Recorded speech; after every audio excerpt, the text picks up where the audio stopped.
What is going on, everyone? And welcome to Tuesday Night Main Event.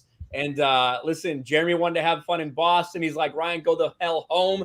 You need to work for me. So I'm back here in Orlando, Florida, in my setup, ready to rock and roll, busting out videos while Jeremy's out there having fun in Boston, because that's just the pecking order here at Geeks and Gamers. But Jeremy, how's it going from your shitty hotel? Well, I was actually trying to be nice, and because you were having such a miserable time just complaining about everything, and I was like, man, if I just send him home. But then I just realized you're always mad. Like, you're never happy anyway. So, I mean, I thought I was doing you a favor because, like, this guy's miserable. He hates everything. But then I realized, yeah, that's just Ryan. He hates everything. You know, my motto is, I'm going to be miserable. I might as well be making money doing it. So I am actually happy to be back. I am actually happy to be back home making content again. Although I do feel like I'm missing out a little bit. Had a lot of fun with the Geeks and Gamers crew in Boston. We're going to talk about that a little bit tonight. Everybody's saying I'm loud. I don't know if you can adjust my volume, Ryan, or if I have to. Let me see. No, what the hell do you think this is? This is StreamYard. Have you ever used this before? All right. Now let's see if that works. It's like streaming from a potato. Can you adjust my? What the fuck are you talking about? I forget you're not. I forget you're not on StreamYards or Streamlabs. Jeremy runs one stream from Streamlabs, and he's like, "Oh, forgot you're not using that." But of course, we also have young Rippa Eric July. What's up, man? July. Same old shit, man. Busy week, man. Just grinding away, chipping away at this book that we got going, and that's really been my life for the last months. Is trying to prepare for that. There's a reason why they call that like a rich man's hobby. Spend a lot of fucking money on this damn thing, but hey, this is what it's about. Definitely when you're trying to do something that's very ambitious, but it's been a fun process. There's tedious bits about it, but overall 99% of it is a fun process, and that's been the story of my life for the last month. So yeah, it's been fun though. Been fun. Yeah, man. I think that's like when you have, I guess when you're doing like the kind of things we're doing, like when you have a stream, right? You have a stream that you do every day around the same time, depending if you got something coming up, and then you're still making content in all these other places. It's just like this treadmill that you're trying to balance all this stuff on, especially when you're trying to do something like that that's different from the norm. And trying to make time for us. I feel you, man. Yeah. And I know we're all people think we just like, I don't know. I think this is a job at the end of the day. You know what I mean? Yeah. A lot of people think that this shit is just press record, and sometimes it can be press record, upload, but it's when you're doing different things, man. And that's been, I guess, I don't know if it's a flaw or whatever you want to call it. I've always been that guy that's trying to stay busy. You know what I mean? So constantly doing something new, accomplishing these different things in different genres and different sort of avenues. That's what I'm all about. So my days are nonstop, early mornings, late nights, workout twice a fucking day. You know what I mean? It's just, that's my life, but it's a fun thing because you get to, you put that blood, sweat within something, right? And to see it come into fruition. Every one of us has that, whether it be a channel, doesn't matter what it is, to put so much time and effort in it. And then to see it come into fruition and to see it grow is like a very awesome feeling. I don't know if there's a better one. Yeah, you're very well said, man. I mean, we obviously are experiencing a little bit of that here in Boston, just seeing everything, with the meetup and hanging out with people. Today we were at a restaurant, and Jay needed there's something that we could be doing that's really cool in New York if I actually go to that fucking shithole. But there's a really cool opportunity in New York. So Jay's like, hey, I need you and Chris to step outside with me. We got to have this phone call. We have this phone call, and we step outside of the restaurant. It was at the Prudential Center, I think is what it's called here, here in Boston. We step outside. There's an escalator. A guy's coming down the escalator, and he just stops. And his eyes are just big as hell. Now I think he's about to tell me to put on a fucking mask. I'm like, he just stops. He goes, and I'm like standing there. None of us have masks on. He goes, Jeremy from Geeks and Gamers. And I'm like, yeah. Oh my God. I'm like, oh God, I thought you were about to tell me to put a fucking mask on. I'm here to kill you. But but like that was a cool moment, and just hanging out with everybody at the meetup was great. And yeah, blood, sweat, and tears. You put all that into it. and Ripa just a workaholic. Ryan is a work. Ryan, I'm sitting there. I was sitting there with Tommy Tron, who's here in town with us, who's part of Geeks Gamers, and I'm getting all of these notifications from Ryan. Like Ryan's plane lands, and he's got like 4 videos out within an hour. Then he goes live on Sports Wars for the Tuesday evening quarterback, which usually is Monday. Because then he's got this scheduled. Dude is just a machine, but that's what it takes. Yeah, like you got to put the grind in, and it is cool. We don't take, and I can speak for Ripa, I'm pretty sure, and definitely Ryan here, but like, we don't take a lot of our time to think about what we've done or how well because we're so busy. That next step, every now and then you'll notice it, but you usually are just full steam ahead. You don't have time to really comprehend it. But like this Boston trip has been one of those experiences for us for sure.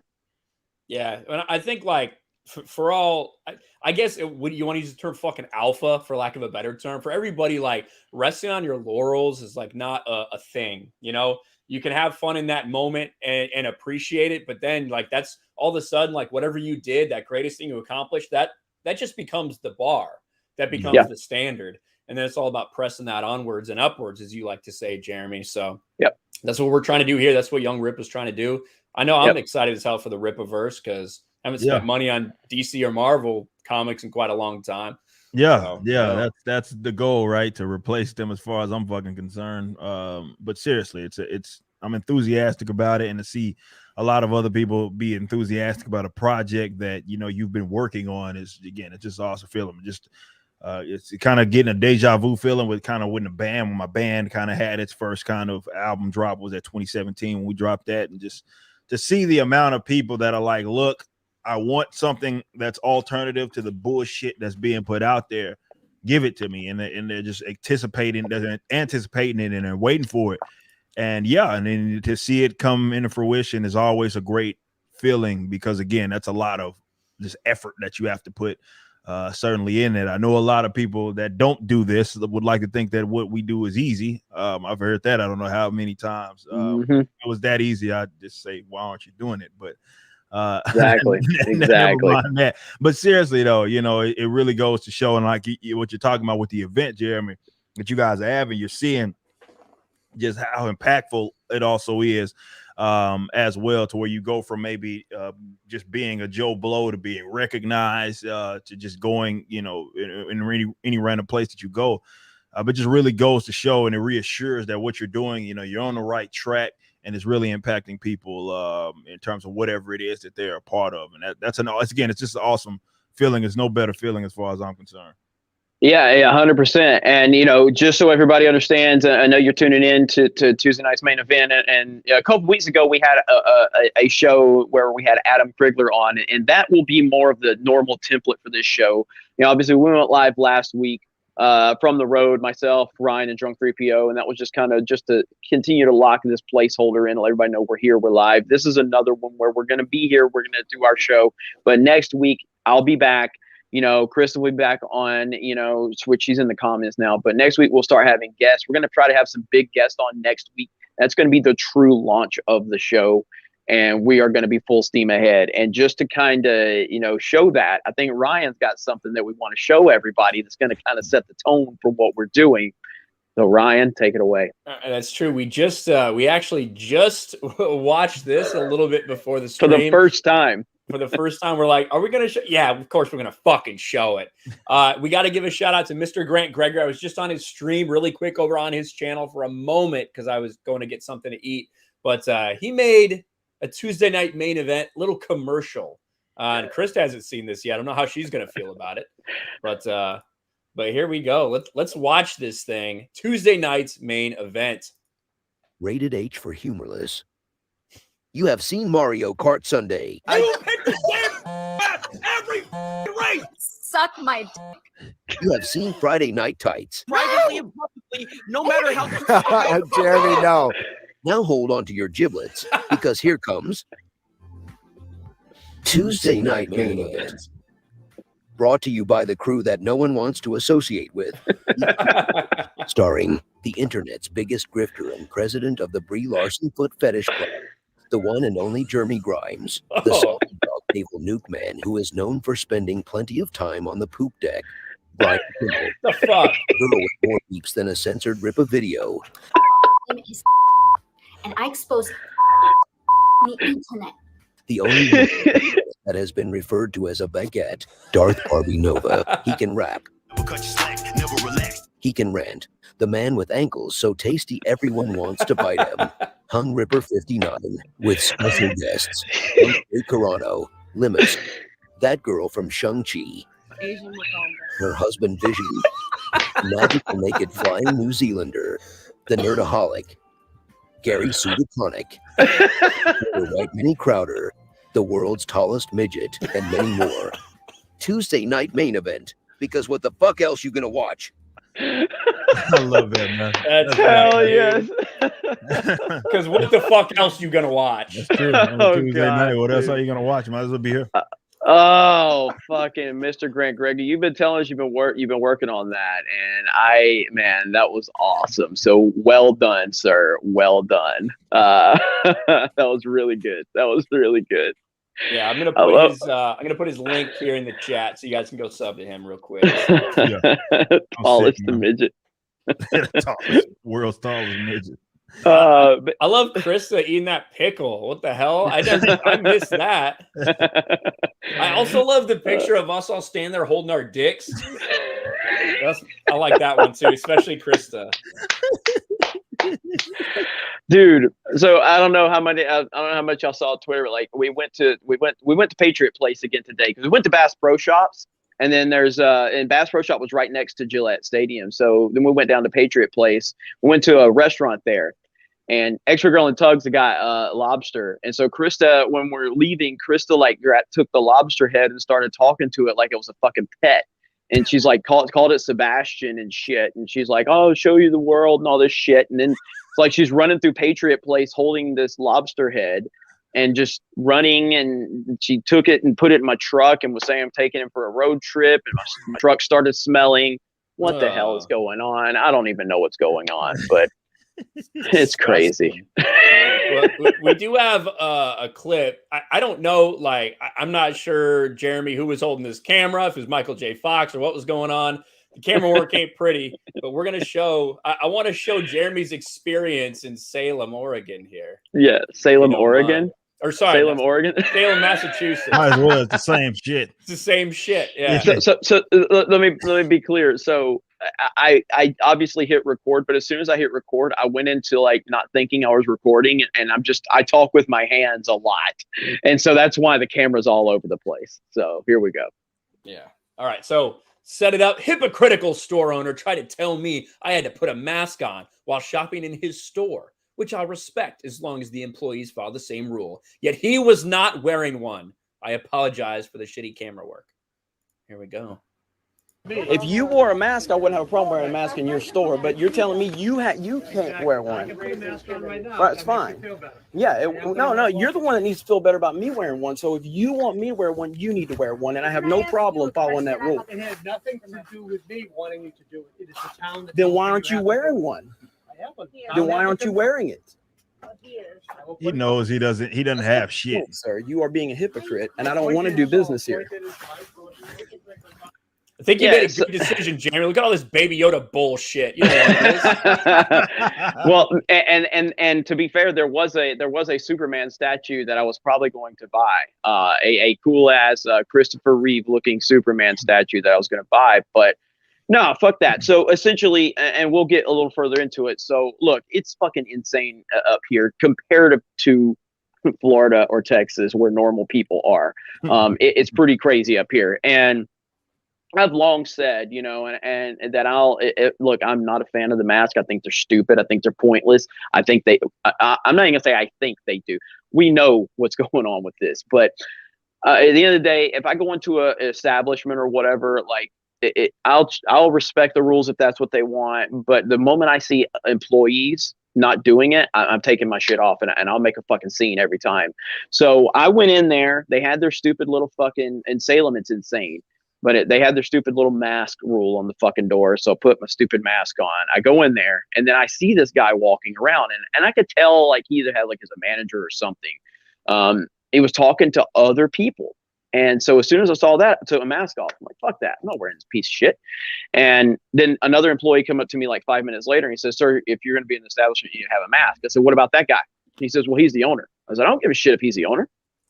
It doesn't apply. If he wears a mask. If customers have to, he has to. I'm not putting a mask on if that guy. He says you can talk to him about it. So I went up to him and said that. But yeah, I mean, it's not about like and you saw the elitist prick. You see how like that smirk in his face, like he's just an elitist prick. Yeah, this is about control. Knew he fucked up. He knew he fucked up, and he was had like it was something like that. And he's trying. That's the thing that got me. You know what I mean? Like the guy's trying to appeal to the state, which okay, bet. Why enforce it then? You know what I mean? Yeah, like, what's the exactly? fuck? You're telling me that because he even says like in the video, he's like, well, it has nothing to do with what I want you to do. It's the city. I was like, wait, that tells me why are you enforcing it then? Like, what's the fucking? But you have made it clear that you don't want to do it. So why are you trying to enforce it on other people? That's appealing to the state is a cop out, and this is why the problem like up there is far worse than like it is in spots like we're at here.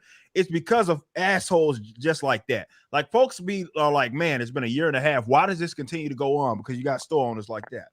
They know something is fucked. They don't even agree with the shit, yet they're sitting there trying to do basically the state's bidding and trying to be their enforcement wing, even though they don't want to do that. And that's why this can keeps getting kicked down the road. That's a prime. I'm glad you got videotape, but that's a prime example of why this keeps occurring in those areas, and they never let go of that stronghold. It's because you have people, whether it be business owners and all these other folks, who are basically enforcing the state's rules and doing the state's bidding. Because, like I said, it's not like a cop that's in there telling you that shit. It's the fucking store owner who's doing the bidding by way of the state, and that's the primary problem.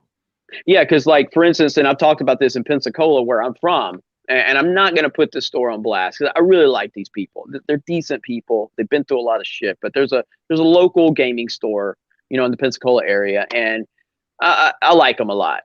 But they enforce the mask rule, and they make you wear fucking plastic gloves. I stopped going there. I can't do it. Like you're in fucking Florida. Yes. And that one I haven't experienced. Right. So it's like, hey, let me spray your hands with this sanitizer. I'm like, you don't get that shit off of me. Yeah, man. exactly. Yeah. So like, so again, so I try to like, this is how I operate in life and everything. Okay, if I'm in your house, I'll try my best to respect your rules. Absolutely. As long as they're within question. Yeah. Right. So when I go to these places, even if I think the mask rule is stupid as fuck, I'm in a blue area. I get it. You know what I mean? I'm in a different world. I'm not trying to come up here and be difficult. But if I'm in Florida, where I know. Like we don't have to have this shit, and I can't do it. I can't go to a store in Florida or Texas that makes me wear a mask. But at that point, that's an individual decision. Right. You're not trying to do it because you don't want to get in trouble by a higher authority. So I just can't do it, man. So it's all about like where you are. But yeah, like you're saying, you know, like this guy proved that he thinks the mask rule is bullshit, yet he keeps taking it. Like, look, we've been in places here that it says it on the door, but the moment you walk in, you see, you know, people, and that's like 90% of the places we've been. You know what I mean? Where I met Eric. The Target where I met Eric, I didn't wear a mask the whole time through there. You got to show that. You got to find. That was good. I got to find that shit. That was good. That was fucking good. And I've seen that because I was in a Target with a lady not too long ago. So as soon as I saw it, I was like, I know he's at fucking Target. I know he's at fucking Target. I just saw this motherfucker. Well, see if I can find that. That was one of those first days there, man. Yeah, and so like for instance, you know, we went into me and Tommytron, who he uploaded the video to Tommytron TV on his channel, and he just started that channel. So I hope we can get some support over there. But it was a little gaming store there in the same area, and both the guys had their masks on. They were super nice, so we went in there, wore a mask, and we even asked them if we could record. So again, I will respect you within context of the situation. So like if I'm in Florida, I'm not, you tell me to wear a mask, no, I'm not coming in your store. Fuck you. But if I'm here, I'm like, I get it. You know what I mean? I'm in a different world right now. And I know where I'm at. Look at this shit. This thing has 700 likes. Like, we got the most interaction I've had in forever. You sit. me and Eric. That's the most interaction I've gotten. That's just so silly, man. He's bigger than I am. He's bigger than I am. But yeah. I mean, I'll be honest. Like, there's a couple people that thought it was real. Like they were just cruising oh, by. Yeah, like, he's a model as well. Like, no, like, motherfucker, that's so cool. what I look like? No, I mean, we were both starstruck because Ryan thought he was seeing Ripa, and I thought it was James Harden. I just got. Cameron's gonna ask him for his Blue Lives Matter mask. But yeah. So like I said, man, the thing that's so dumb about it, Jeremy, is like I get business owners being like feeling like they need to enforce the rules because they're worried about getting fined. They're worried about getting their place shut down. Like I understand that, even if maybe I would like take maybe a different approach to it. I can understand it. But if you're sitting there blatantly, that fat fuck with no mask on his face, like that is bullshit, because you're literally asking people to do what you are not willing to do in your store. Like that is garbage. Mm-hmm. And he deserved to get his ass fucking reamed out. And I've seen a lot of people since you posted that say that they live in that area. They've had really bad experiences with this guy, whether it's because that's like just normal way of doing business or things like that. So clearly this dude's just a piece of shit in all walks of life. Yeah. It is what it is. I knew it was gonna be pretty crazy up here, but and again, it hasn't been as bad as I thought, because like I said, most places you go in, yes, they're enforcing it because of the state or the whatever. But most places, like, they'll do the posting to abide by, but you go in there and they're like, whatever, you know what I mean? But most people have been pretty cool because most people know it's bullshit. Yeah. It's just as simple. Like my gym, like they just boarded up the windows and wouldn't let anybody in unless you had your key code. Like they wouldn't let cops in to look. They wouldn't let anything like that happen. They just kept operating normal. Because they knew that they couldn't afford to be shut down and they weren't going to do the stupid mask stuff. And they got a bunch of business because of it. Yeah, like what's the guy in New Jersey who's still like holding his ground? Like I can't remember his fucking name, but the state has been fucking with that guy, man. Yeah, he's like, I don't give a shit, man. Like, we're gonna keep this thing open. And you can imagine, obviously, if the amount of people that we know this whole thing is just theater, is bullshit. If they acted like that, the shit will be over. Like it continues to exist because so many people continue to go along with it despite knowing how fucked this situation is. And that's how authoritarians are. They see it. That's really what this whole COVID shit has really been. A bunch of people trying to see how far they can fucking take it. You know what I mean? That's really everything about this is from the measures on down. And we've seen that, Ripa and Ryan, obviously, but like we've seen that from a ground level in terms of just like the bullshit with identity politics and all that. We have people that'll reach out to us and go, "Hey, man, I don't want to say anything publicly, but man, I'm with you guys. I'm with you guys." And our minds were going, "And just fucking say it, bro." But that's that fear that they label you with, that you're an ist or an ism or you're an anti this and all that stuff. Like none of us are anti-vaxxers. That is language being used to try just like racism, just like sexist, just like all of that's weaponized language being used to try and misrepresent, so that the normies out there will look at you and go, "Oh, they're an anti-vaxxer," and it's like, that's not what we are. That's not what we are. We're against certain bullshit and we'll call it out. But it's just but yeah, we've seen that a lot. I mean, I've had people reach out to me, Ripa, Ryan. We've all had it. We've all had these people go, "I love what you guys are saying, man. Keep doing it." And it's like, okay, but you'd be helping if you could do it too. You'd be helping the cause out if you just came out and fucking and fucking said it, man, and it was unapologetic about it. You know what I mean? Like, look, talking to regular people, and obviously, it's a different experience because I'm out here in Texas, but so many people know this is bullshit. Like, so many, and again, the false dichotomy of like anti-vaxxer versus, the unvaccinated versus the vaccinated, which that has nothing to do with the conversation. It's about the people that want to force people to inject something into the body, and the people that want people to have the freedom to choose whether or not they want to do that. That's if there is to be a dichotomy, that's the one that exists, and they're the aggressors. I've made this abundantly clear on my show. But regular people know this is bullshit.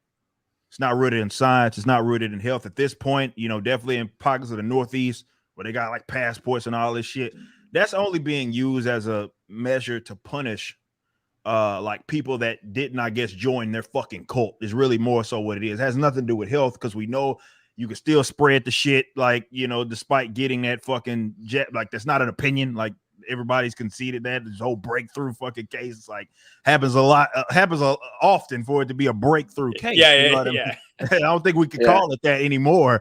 It's just, you know, people that are testing positive that despite got the COVID's jab. But, you know, they create these false dichotomies because to them it's about more of allegiance to them and their cause. You know what I mean? So 100%. Anybody, doesn't matter if you're jabbed or not, if you're not advocating what they are, then you're a threat. You know what I mean? Yeah. And this is why they try to present you as if you're the ugliest fucking people in the world, if you just want people to have the freedom to fucking choose. Like, I look at what happened on, you know, this isn't sports wars, but I'll bring it up. You know, what happened to Andrew Wiggins. Yeah. Right. And he didn't want it. He got it. This and to hear him talk about it, the fact that people are okay with this shit is fucking weird, man. Because this is a man that, you know, yeah, we can have a conversation about, did he make enough money to just say fuck it? You know what I mean? Man, okay, I get it. I'm not going to disagree with that. That's not what the point I even want to really make here. It's more that you have a person who didn't want it.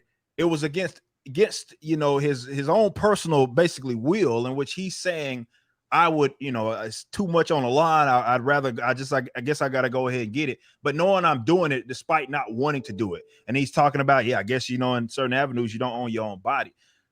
To hear that and people think the shit is okay is fucking weird. Like, y'all just basically coerced a man into getting an experimental jab that, for one, he doesn't need because of his age and health demographic. Two, he's already got it and recovered. So he's naturally fucking immune. So it doesn't make any sense. It just goes to show that it is about fucking allegiance, which is why they were even pissy at LeBron, because LeBron wouldn't demonize him. You know what I mean? Like, don't you think that because you're in your position, and as much as I fucking rag on that fucking piece of shit, to his credit, he was like, I'm not in that position to tell them what to do with their body. You know what I mean? The problem with LeBron is because he won't tell them. Yeah, the problem with LeBron is every other fucking situation. Yeah, he loudmouth about everything. He jumps right in on it. Stupid bitch. I fucking hate. Well, so yeah, and the other thing too is, and again, I talk about this a lot about the projection aspect of it, but you know, it's that projection. It's these people, this authoritarian, you know, kind of mindset. Like, for instance, okay, everybody says Geeks and Gamers is X, Y, and Z, which is bullshit. But like, we had people show up to our meetup in masks. None of us said anything to them. Right. None of us said, like, why are you wearing a mask? Like, you're welcome to wear a mask. I have no problem with that. Force me to do it. That's it. Right. Yeah. Like, there were people there and taking pictures, and at no point did I say, oh, if you're gonna like, no, I'm very much in favor of you doing whatever works best for you. That's cool. You know, but like on the opposite side, you know, if you go to place where all these weirdos want to wear a mask, and if you're not, they're like, "Oh, what are you doing?" Like, no. That's why I say that the aggression is one-sided. This is why I refuse to talk to these people as if like there's some equal like thing going on here. Like, it's you are the aggressor here. You're the objectively bad person here, because none of us are advocating that you do not have the right to get a jab or you not have the right to wear a mask. No. That's not what's happening. On the other side, you're trying to force me to have a diaper on my face. You're trying to force me to get injected with some shit. You know, so it's only one-sided. Like, one side, this is why that false dichotomy of vaccinated versus unvaccinated is so horseshit, because really the conversation that is being had here is that there's a side, us, that's pro you making your decision for yourself and your body. The other side, unfortunately, thinks that they have the right, which they don't, so they legitimately claim, to force you to inject something into your body that you otherwise don't want to do. You know what I mean? That's all. That's the true. If there is to be a either or, that's what it is. It has nothing to do with mask versus pro-mask versus anti-mask or unvaccinated versus vaccinated. That's not what this has to do with. And I think they know that, but they're just so disingenuous and so dishonest that, you know, this is why I call them NPCs, because they're programmed and they don't even know how to fucking argue the position to the contrary, because it's like they don't want to hear it because they only have one prepared argument. I don't know if you guys hear, again, I know it's not sports wars, but Shannon and fucking Skip, when they talk about this dumb shit, like these guys, you can tell these guys have never actually had a conversation with a normal human being, with a normal person. Yes. They've never had a conversation with a normal person about the subject of masks, and more importantly about the subject of vaccinations and where people stand on the COVID vaccination. They're just so oblivious to the idea that there is someone that has seen the same data that you have access to, but just came to a different conclusion for themselves, and they did it rationally. It was scientific in terms of their approach. They can't even believe that because they're so it's like a marching order. They get the script, and that's like they only can read what that says. They can't pivot from it or anything. They only can read what the script says, and because they yell in an echo chamber all goddamn day, they're not used to actually having conversations with normal people that just simply may disagree with the conclusion that they came to, and that's it. Yep, you're right. It's propaganda that works on some people, right? That's what it is. Like, there's a reason they did those polls out there, and the vast majority of people who vote a certain way thought that your odds of going to the hospital if you catch COVID is 50%. They literally thought that there's a 50% chance that if you catch it, you're going to end up with it. That's how misinformed people are. So I covered that Gallup poll. And for those of you that don't know about this, Ryan isn't making anything. There's a legitimate Gallup poll. Fucking this lets you know, and it's funny, they talk about misinformation and all that shit, but they don't want to discuss that part. This is how misinformed people are. Like, of those Democrats, fucking 41% of them thought that the hospitalization risk was 50% or higher for people that were unvaccinated. That's absurd. That you can't even be living in the realm of reality where you think that a person that is just because they're unvaccinated, they have a 50% chance of going to the hospital. Well, it's not even 50% chance. It's 50% or over or higher was actually what it is. That's fucking insane. But when we talk about medical misinformation, what about that? They're being led to believe that shit is what it is when it's not anything close to that in terms of the percentage. They're not even in the fucking ballpark when they talk about 50%. We're talking about like 01s and types of shit. Definitely when you talk about people that are generally in our age and health demographic, but they think it's 50%. So who's spreading the misinformation to them? Because they legitimately believe something that is false. It's information, but it seems like the misinformation, according to them, only goes one side, and it's the side that don't want to force people to get jabbed. Weird. Huh? Yep. You know it. Exactly. You know it. We do have I just wanted to pull up this super chat real quick. Rippa loves Baby Park for Canadian $6.99. Yes. So Baby Park is the best track in the history of tracks. Listen. So it's fucking idiot, man. I love when so last Tuesday we did the stream from the road, me, you, and Jay. I knew Rippo was going live that night on Twitch. So I sent Rippo like 1,000 bits. He was locked in on fucking FIFA, I think. Yeah. And as soon as he got a break, he's like, "Oh shit, D-Day Cobra, Jerry, man, fucking idiot sends me 1,000 bits." Yeah, I try to I'll be locked in, man. I'll be trying to, I'm competitive, man. I'll be trying to I was like, I wouldn't have it no other way. Fucking idiot. I don't know why you even try to play that game with those people that pay for it. Yeah, that's true. It's fucking pay to win. Like, I was playing it right before this stream. I got a game. I mean, I destroyed them, but yeah, it's straight up pay to win.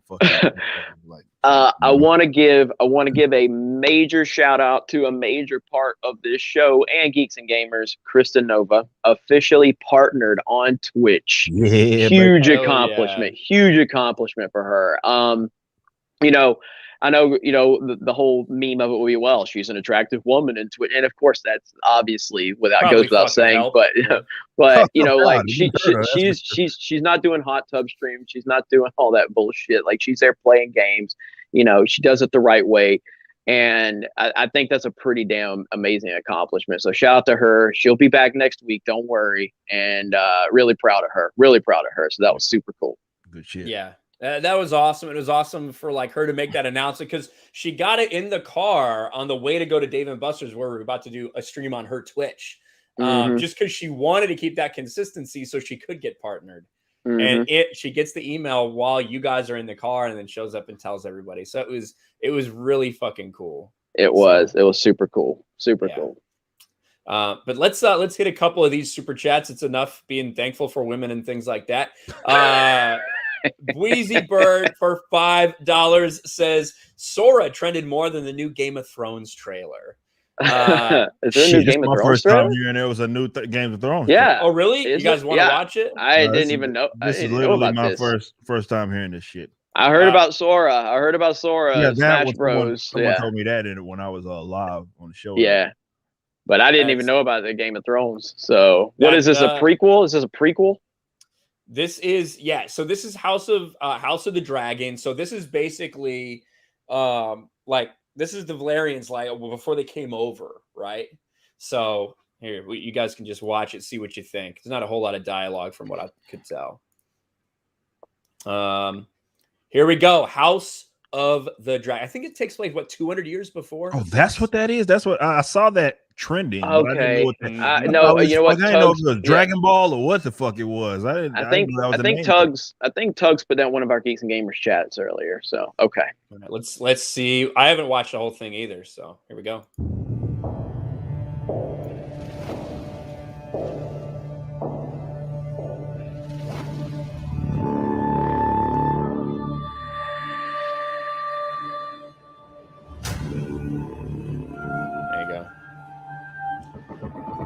Gods, kings,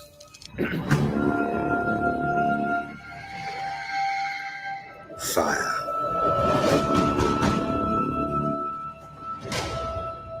and blood.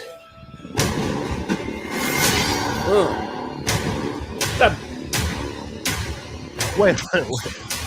I had the biggest pause this shit, please. I ain't the biggest Game of Thrones, but what is the era that it's supposed to be representing? Isn't it like medieval bullshit? Like you're asking why there's a black man? Yeah, I just want to make sure that historically accurate. I'm being genuine here because I don't. And he has blonde dreads too. But they all have white hair. I'm asking this genuinely. Like, is that something that fucking like for those of you that watch Game of Thrones, you're in the chat. Let me know when this shit is supposed to exist. So yeah, I can't. Trump, this shit is off. That's all I'm saying. Like that motherfucker looking out of place is all I'm fucking saying. He's supposed to have got a place. He's supposed to have got a place. You know that. You like specifically did it for this reason. From my understanding, like I'd never seen anyone from you only see like a couple people that are surviving from this continent, right? Yeah. Where this happened, where the dragons came from.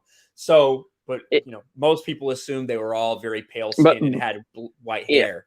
But if I'm not mistaken, so Game of Thrones is based off of a fictional universe anyway. Right. So but is that fictional universe? It's kind of like Marvel with Asgardians. Obviously, that's based on Norse mythology. You know what I mean? Mm-hmm. I don't know. I didn't know if this was like a similar thing. Right. So in like the books, Westeros. Like basically all of Westeros is white. It's supposed to be, from my understanding, kind of like middle-aged Europe. But then the other continents that you do have like different races of people.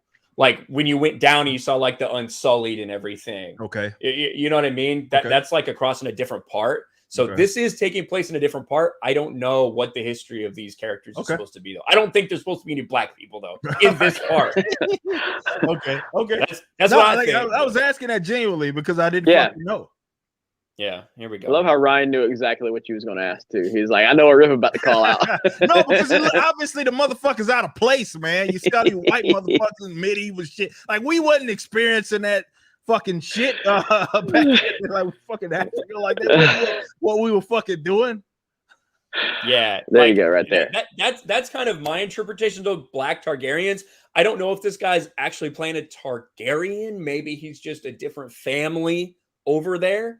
So I don't know, but let's see if there's any more interesting things come up here. The music is intensifying.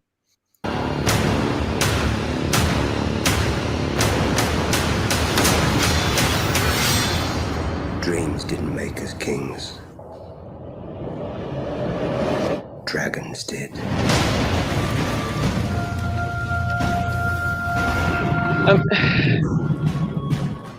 I mean, okay, we still got a little bit left. Or is it going to do like a little final shot, or is that it? Okay, that's going to be it. You pay money for it. Yeah. So, I mean, I've never been a Game of Thrones expert, but I was a pretty big fan. I was a pretty big fan of the series, and obviously, I was very disappointed with the season 8. And I think season 8, time has told us that season 8 is truly one of the most horrific things we've ever seen. It was so bad. And it wasn't bad because of a lot of the things we've experienced. It wasn't bad necessarily because of identity politics or anything. It was bad just because it was terrible, horrific storytelling. And the guys that, the guys that were the showrunners kind of ran out of source material and just fucked it up royally. And unfortunately, that has really had a big impact on my interest in any future Game of Thrones content. I just don't have any faith in the project. And I also, just looking at it from an overarching theme of Hollywood in general, I feel like it probably will move into identity politics, even though Game of Thrones didn't suffer from that. So I'm not that, don't really care. It's a safe bet. In this day and age, it's a safe bet anyway. You know what I mean? To even assume that that's the route that they're fucking going to go. I mean, It's sad that it has to be like that, but that's really where we're at. And now I'm not going to pretend like I was ever like into that. I've seen a couple of shit, you know what I mean? But it was never, that's like not my thing. So yeah, absolutely. I mean, Game of Thrones, if you look back in like seasons, 1 through 4, maybe in 5, like it was on pace to become the best TV show ever. And they just royally fucked it up so bad. So incredibly bad. Like when season 8 ended, there were like 7 Game of Thrones projects in the works. Like when it comes to spinoffs and shit like that. Now this is it. Like this is the only thing. This prequel. And I mean, I remember Mahler telling me that he said season 8 is worse than The Last Jedi in terms of the impact to the universe. And I'm like, I don't know. I mean, it's debatable. He's been proven right. Like, yes, The Last Jedi was horrific, but everything else that Lucasfilm did was horrific too, to add to the demise of Star Wars. But season 8 was just catastrophic on so many levels, man. Absolutely. I think that it's really easy to disregard the sequel trilogy as like just something that Disney decided to do. You know what I mean? For a lot of people, they can still like get their enjoyment out of the first 6 or whatever else they want and keep it separate. For Game of Thrones, like you never had that's the ending to their story. Like they never got the ending. And you know what? They never will, because that fat fuck George Martin is doing shit like writing for video games. Instead of finishing his book. What he's doing? Yeah. He's working on Elden Ring, which Elden Ring looks amazing, by the way. Yeah. It looks incredible. It really does. So yeah, that fat fuck's doing stuff like for this thing. He's like, advisor for this project instead of writing his book, because he's never going to get finished. There's too much pressure on him. He's not going to happen. He's going to die before that. There ain't no way. This guy's got more comorbidities than anybody I've seen. So he's going to be in trouble. But there it is. House of the Dragon. I mean, it's number 2 on trending. It got a lot of attention. But yeah, you're right, Wheezy Bird. Not as much as Sora did, because Nintendo fans are awesome. Are fucking awesome. Nintendo is the shit. I don't think that was what Ryan was gonna say, but no, it was absolutely not gonna say it. He was absolutely not gonna say it. It was gonna rhyme with baguette, I think. But they did get Sora without any of the Disney properties, which is kind of weird. Ideally, to bring Sora into Super Smash Brothers, he would have those attacks where he like brings Mickey, or not Mickey, but like Goofy or Donald or whoever in to help him. He's not going to have any of the imagery associated with Disney products in that, which is kind of weird. I don't care though.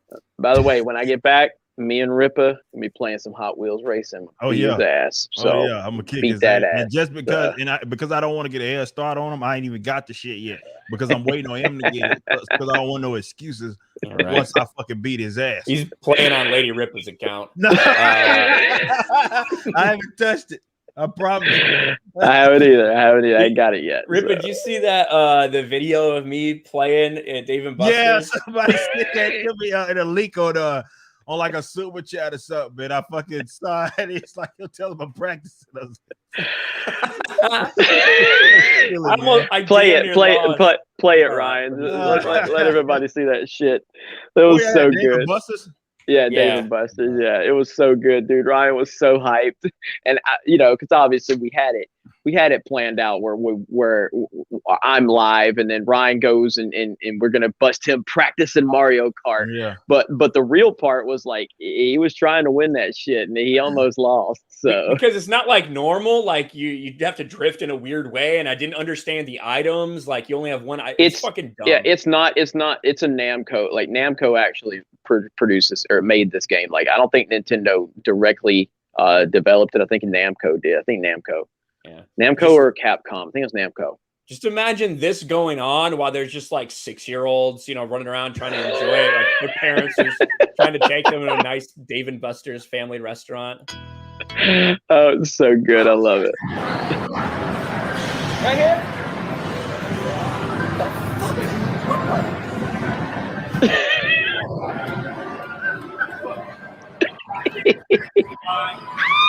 What the heck are you doing? What are you doing? Don't tell Dan Bass, please. Fuck Eric Dillon. I'm gonna beat his ass. Let's fucking go. Give me that shit. Let's fucking go. Fucking shit. Come on, motherfucking Yoshi. The best part was when Krista noticed the Mario icon. It took your picture and put a mustache and a Mario hat on your face. Yeah, it makes you take a picture of it. I remember playing that when that was a long time ago, and I forgot all about that. We gotta go to the end because this part gets interesting here. Because I fell behind. Gotta play the people. Will never be. We should do the dancing game together. Oh my god!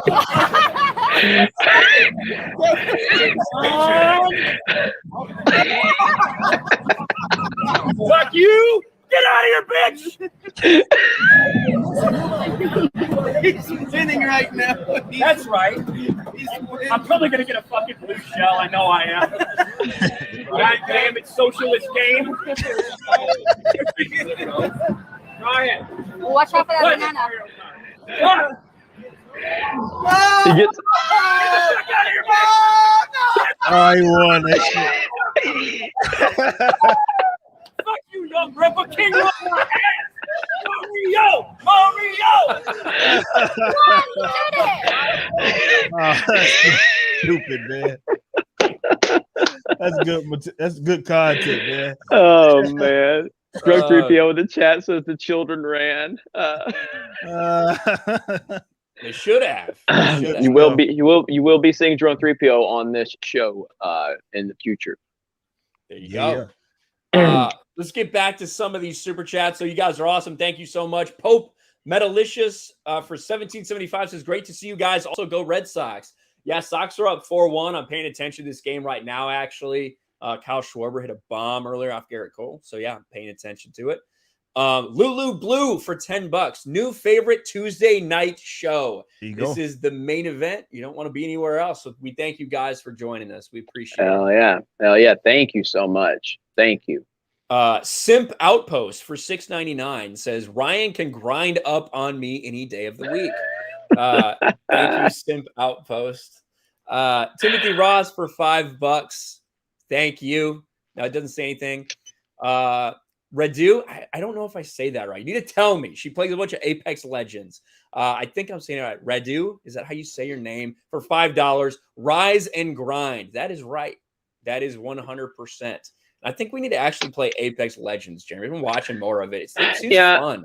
I mean, look, it's a huge game. It's set in the Titanfall universe. Obviously, I'm a big Titanfall fan. I'm heartbroken over Titanfall, no longer being playable. I don't know if that's changed, by the way. Maybe it has. Maybe I haven't been home in a few weeks, but yeah, I mean, Apex is something that a lot of people really enjoy. So maybe we'll have to give that a shot over on our Twitch channel. Make sure you're following us over on Twitch, Geeks_and_gamers. We are having a lot of fun over there. We got a lot of games that are coming up for the last half of this year, and we're going to be playing a lot of them. That's right. Hell yeah. I see Yellow Flash in the chat says Jeremy sounds like he's in a tin can. Pretty much. I'm using my Bluetooth Beats headphones right now. There you go. Just like LeBron. Mike Hill for $5. The real reason Ryan left early is because the two kids before the game hurt his feelings. They didn't hurt my feelings. They were talking to Jeremy a lot, and then I swore at him.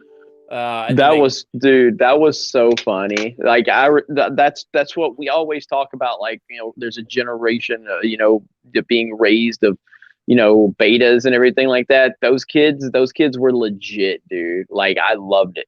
I loved seeing that. I love that interaction. And those dudes are going to grow up to be badass little shit talkers, and they ain't going to back down. They ain't going to be bending the knee to no bullshit. I'll tell you that. We need to see more of it. There you go. I agree. Like, I like those kids, even though they told me to go fuck myself. I like them because I fucking got them right back. So I don't give a shit. Rippa, did you catch that on our Sports Wars live stream when kids talking shit to us at the New England game? No, I didn't see that. So. Oh my God. These two fucking like 12-year-old dudes, man. We're like wearing Brady Buccaneers jerseys. And they just come by us calling us bandwagon fans. They're like, "Oh, you fucking bandwagon fans!"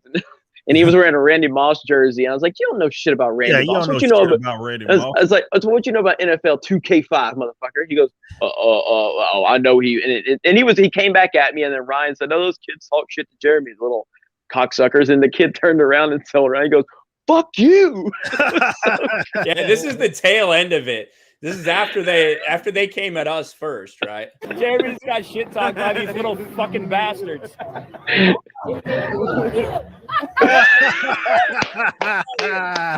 Jeremy's got in a Mac Jones jersey. Hell yes. I love it.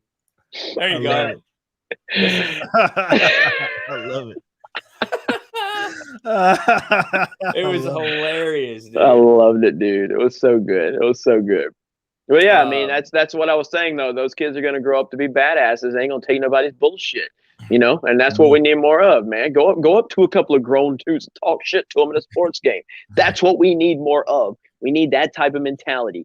And I said on that stream, those kids could probably handle a Modern Warfare 2 lobby. Yeah. Most kids can't today. Most of these people that are crying in the corner wearing 6 masks because Fauci told them to, they couldn't handle it.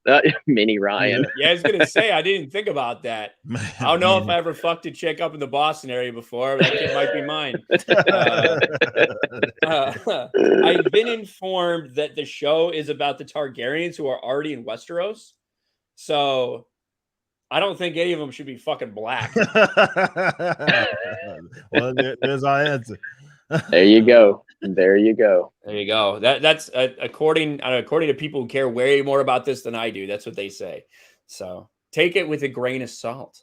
I won't say anything else. Super Nate for $5. I actually really liked Venom 2, but I get why some people like yourselves wouldn't. And boy, oh boy, I love seeing dominate the box office, says Super Nate.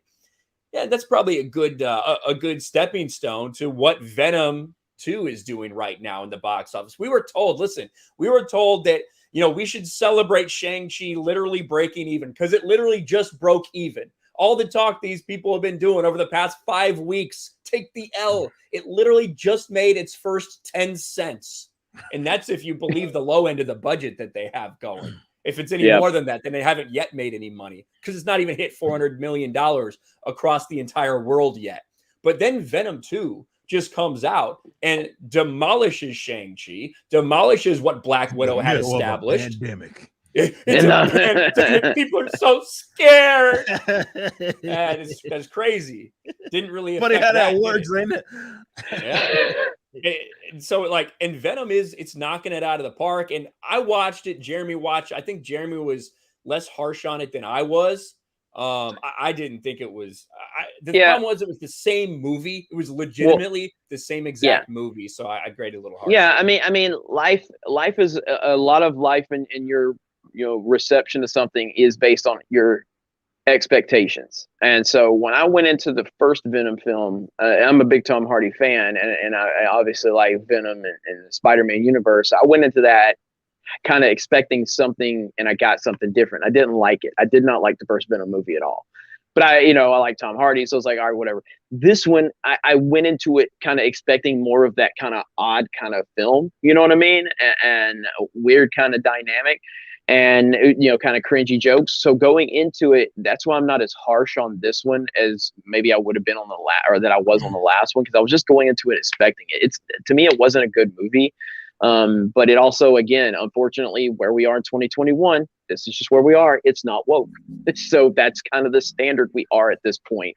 And I don't like to be in a place where I have to judge a film like that. But that's kind of the number one question people have right now. Is it woke? It's not woke, but it's not good either. Yeah, and we talked about, I talked about that story that came out with Andy Serkis, that activist fucking reporter, and I'm glad that I was dead on my instincts about that fucking person who was trying to basically put words in Andy Serkis's mouth and got him kind of backed into a corner with his virtue signaling, because that was not what they were going for in this movie. There's no gay relationship between Venom and Eddie Brock in any way, shape, or form. Nope. And if you watch that movie, you see that. Yeah, by the way, I just want to say WG with a $50 super chat says, here's some scratch for Ripa donning NHL attire like a boss. Hockey is a sport as God intended. So there you go. Hey, Thank you for that. yeah. Thank you for that. Thank you, WG. Hell yeah, man. Hell yeah. I don't know, like, how much do you care? I know you don't care about anything MCU's doing, Ripa. Obviously, what Venom, well, it was a little bit of a separate universe until until recently, until the ending of this movie, which I think we can probably spoil it by now. If you don't know now, you probably know soon. I mean, I think you guys that are tuning in to Tuesday night's main event, Geeks and Gamers, I think you guys kind of know how we roll over here. But out of respect for people that have not seen the film, if you want to bounce for the next couple of minutes, we're going to spoil the end credit scene for Venom 2, just so we can get Ripa's thoughts on some things. So 3, 2, 1, you have been warned. Go ahead, Ryan. Yeah, so obviously at the end of this, like, Venom and Eddie are kind of off in hiding a little bit, and they're just talking about, he's like, I know things going back 8 billion years from all the blah, blah, blah. He's like, I'll show you just a taste of it. And all of a sudden, he does something, and the multiverse happens. And next thing you know, they see Tom Holland's Peter Parker on screen from the end of Far From Home. And you realize, oh, Venom's in the MCU now. Did you follow along with like Venom and Venom 2? Do you care about that shit at all, Ripa? Because I know you hate the MCU. Obviously MCU isn't my fucking thing. Venom was Venom for what it was, and I tried to take it for that. So now that it's being brought into like officially kind of that realm, I'm like, I'm checked out. But yeah, I'm at a weird spot right now, because I don't know if it's because of the fact that I'm kind of creating my own shit. I do think that has something to do with it, because you start realizing like, wait a minute, these are going to be my fucking competitors, right? But also it's like, I'm just not, for me to be like, I'm not even enthusiastic about this shit. Well, we've had multiple shows and multiple movies in the last year, let's say, that I haven't even fucking touched. You know what I mean? Like, I didn't touch Loki. I didn't touch Winter Soldier and Falcon. I didn't touch fucking Shang-Chi. I ain't touched fucking Venom. And it's just weird, man. You know what I mean? It's just a weird spot, but that's where I'm kind of at right now with this shit, where I'm like, oh, it's a movie coming out. I may see it when I see it, but I'm not like even to the point to where I'm going out of my way. But I will say, to your point, that it was more preferable that they be disconnected from that. Hell, I even said that, I don't know if you guys remember the news that when there was another conflict between Sony and the Spider-Man rights. Yeah. And it looked like he was going to be, for a little bit there, not being able to return to the MCU. I was like, that's fucking fantastic. You know what I mean? Like, definitely with a character of that magnitude not being tied to that shit anymore, because y'all know how I feel about the Spider-Man in the MCU, whoever the fuck that is, Iron Boy. But nonetheless, to see, I don't know. I did see the credits. I actually saw it from who was it? Star Wars girl. She showed it.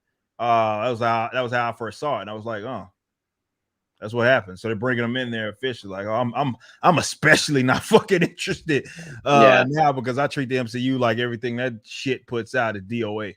You know what I mean? Yeah. And go ahead. I I'm just gonna say, and even though I was not the biggest fan of this movie because it didn't do anything, it literally is the same fucking movie over again. I am rooting for it to kick the hell out of Shang-Chi. I honestly, I am because it's going to be funny when this movie with less of a budget. I don't think people understand that Shang-Chi, we're looking at $150-175 million budget alone. This movie's like 110, 108 million. So this movie's got a much lower budget. It is likely, if it continues its path, I guess we'll see. There's a lot of competition for this one, unlike Shang-Chi, because now you got Bond coming out, which is making a killing overseas, which somehow Shang-Chi and Black Widow couldn't do because we're in the middle of a pandemic, Ryan. We're in the middle of a pandemic, and James Bond in the first week has already made like $130 million in its first week internationally without China. I think Shang-Chi and Black Widow are around 200 million for the entire run. Yeah, so we're in the middle of a pandemic, Ryan. But yet we were just in a stadium full at Gillette, to watch Tom Brady versus. We see college football games packed. Everybody's so scared to go out, right? Yeah. Yeah, we even see Urban Meyer in clubs rubbing up on girl. Oh, we're not supposed to talk about that. Sorry, Urban. Sorry about that, buddy. Yeah. So yeah, sorry. Yeah. But yeah, I don't think Urban used a sanitizer. I don't think he had a mask on at all either. That motherfucker has so many problems everywhere he goes. Fuck Urban Meyer. Well, now I think all the problems have to do with young blonde girls. Now that we saw that coming, I think that may have been all the problems ended up being. Sometimes they're problems that are good to have. But yeah, Urban's in trouble again. What the hell? But yeah, this whole it's in the middle of a pandemic nonsense. I'm just so tired of it. I'm so tired of that excuse when we see these college football stadiums rocking every weekend. We see concerts rocking every weekend. We see people, going out to different places. And then when you see something like these films that people aren't interested in, all of a sudden they fall back on that excuse. It's just not. Shang-Chi just wasn't an interesting movie. It wasn't a historical, groundbreaking film. It was just another formula, like the MCU formula coming out, except you pushed identity politics. You tried to push nonsense, and people are just checking out on it. That's it. It's that simple. It's not complicated. Not at all. Let them tell it is, because they just people can't believe that there are people just not interested in these projects because they've gotten away with it. To be fair, the Marvel Cinematic Universe. They had a run there to where basically anything they fucking drop was gold, even if it was shit. It was gold to them, and you just had to like it. And you see it kind of waning for various reasons. Everybody has their theories. I do think that it has a lot to do with fucking the shit that we're talking about, be it pushing or prioritizing everything but the characters and who they are, and you're just more so prioritizing who the fuck you can shoehorn in the goddamn in the MCU, and it's cheap.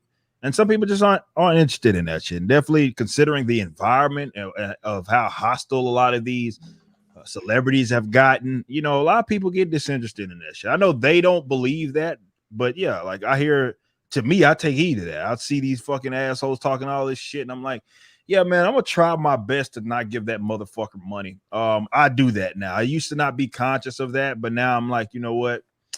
I don't buy new comics, for example, for the first time in my fucking life. All I buy is back issues. Everything that I have is old shit, because I'm like, you know what, dude?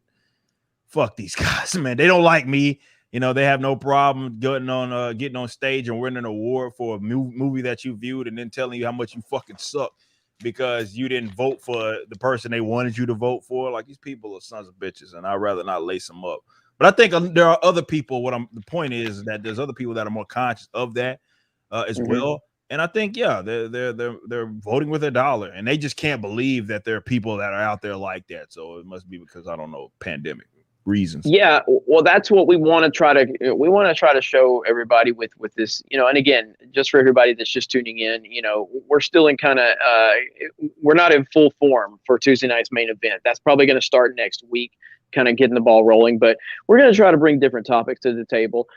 Shockingly enough, and I know in 2021 this is some of the most shocking news that you'll ever find, but Ripa and I, we remained friends after a simple debate last week. I mean, Oh, what? shockingly, we didn't. Yeah, like, neither one of us cried. Neither one of us tried to cancel each other. In fact, we were so happy to see the comments. Like one comment was like, "Jeremy don't know what the fuck he's talking about." Ripa's, and then the next comment's like, "Ripa don't know what the fuck he's talking about." And then I like agreed with both of those people. and then you go. I saw on Ripa's stream the next day, like his whole fucking stream was about we're still talking about fucking Resident Evil, man. It was amazing. It was a good time. And I guess if anything though, and we'll learn from it as we go. The problem is me and Ripper are both so hard headed, but we probably shouldn't have went for 30 minutes. We probably should have keep that around 10 minutes. But we just were having fun with it, man. But yeah, we want to bring different topics to the table, and sometimes that will, like, we didn't plan for that to be a debate. It just kind of happened. The moment he said Resident Evil 6 is his favorite, and then I started questioning, and then I said this, he said that, boom, boom, boom. There you go. And we want to have more of that. But, that's just part of it. So I saw a few people ask, like, where's Krista? Where's this? So Krista will be back next week. Obviously, she's here in Boston with us, but she'll be back next week. And then we're going to have some big guests on. And from here on out, you'll see big guests. And it's going to be a lot of fun. And who knows what the future is going to hold. Ryan, maybe here before we wrap it up, Ryan can show the Mr. Grant Gregory's little intro that he made for us too, again, because that was some good shit right there. The ankle biter part is my favorite, I think. It was good stuff. It was good stuff. No lie. That was good. Hung Ripper 59. It was good stuff. It was good stuff.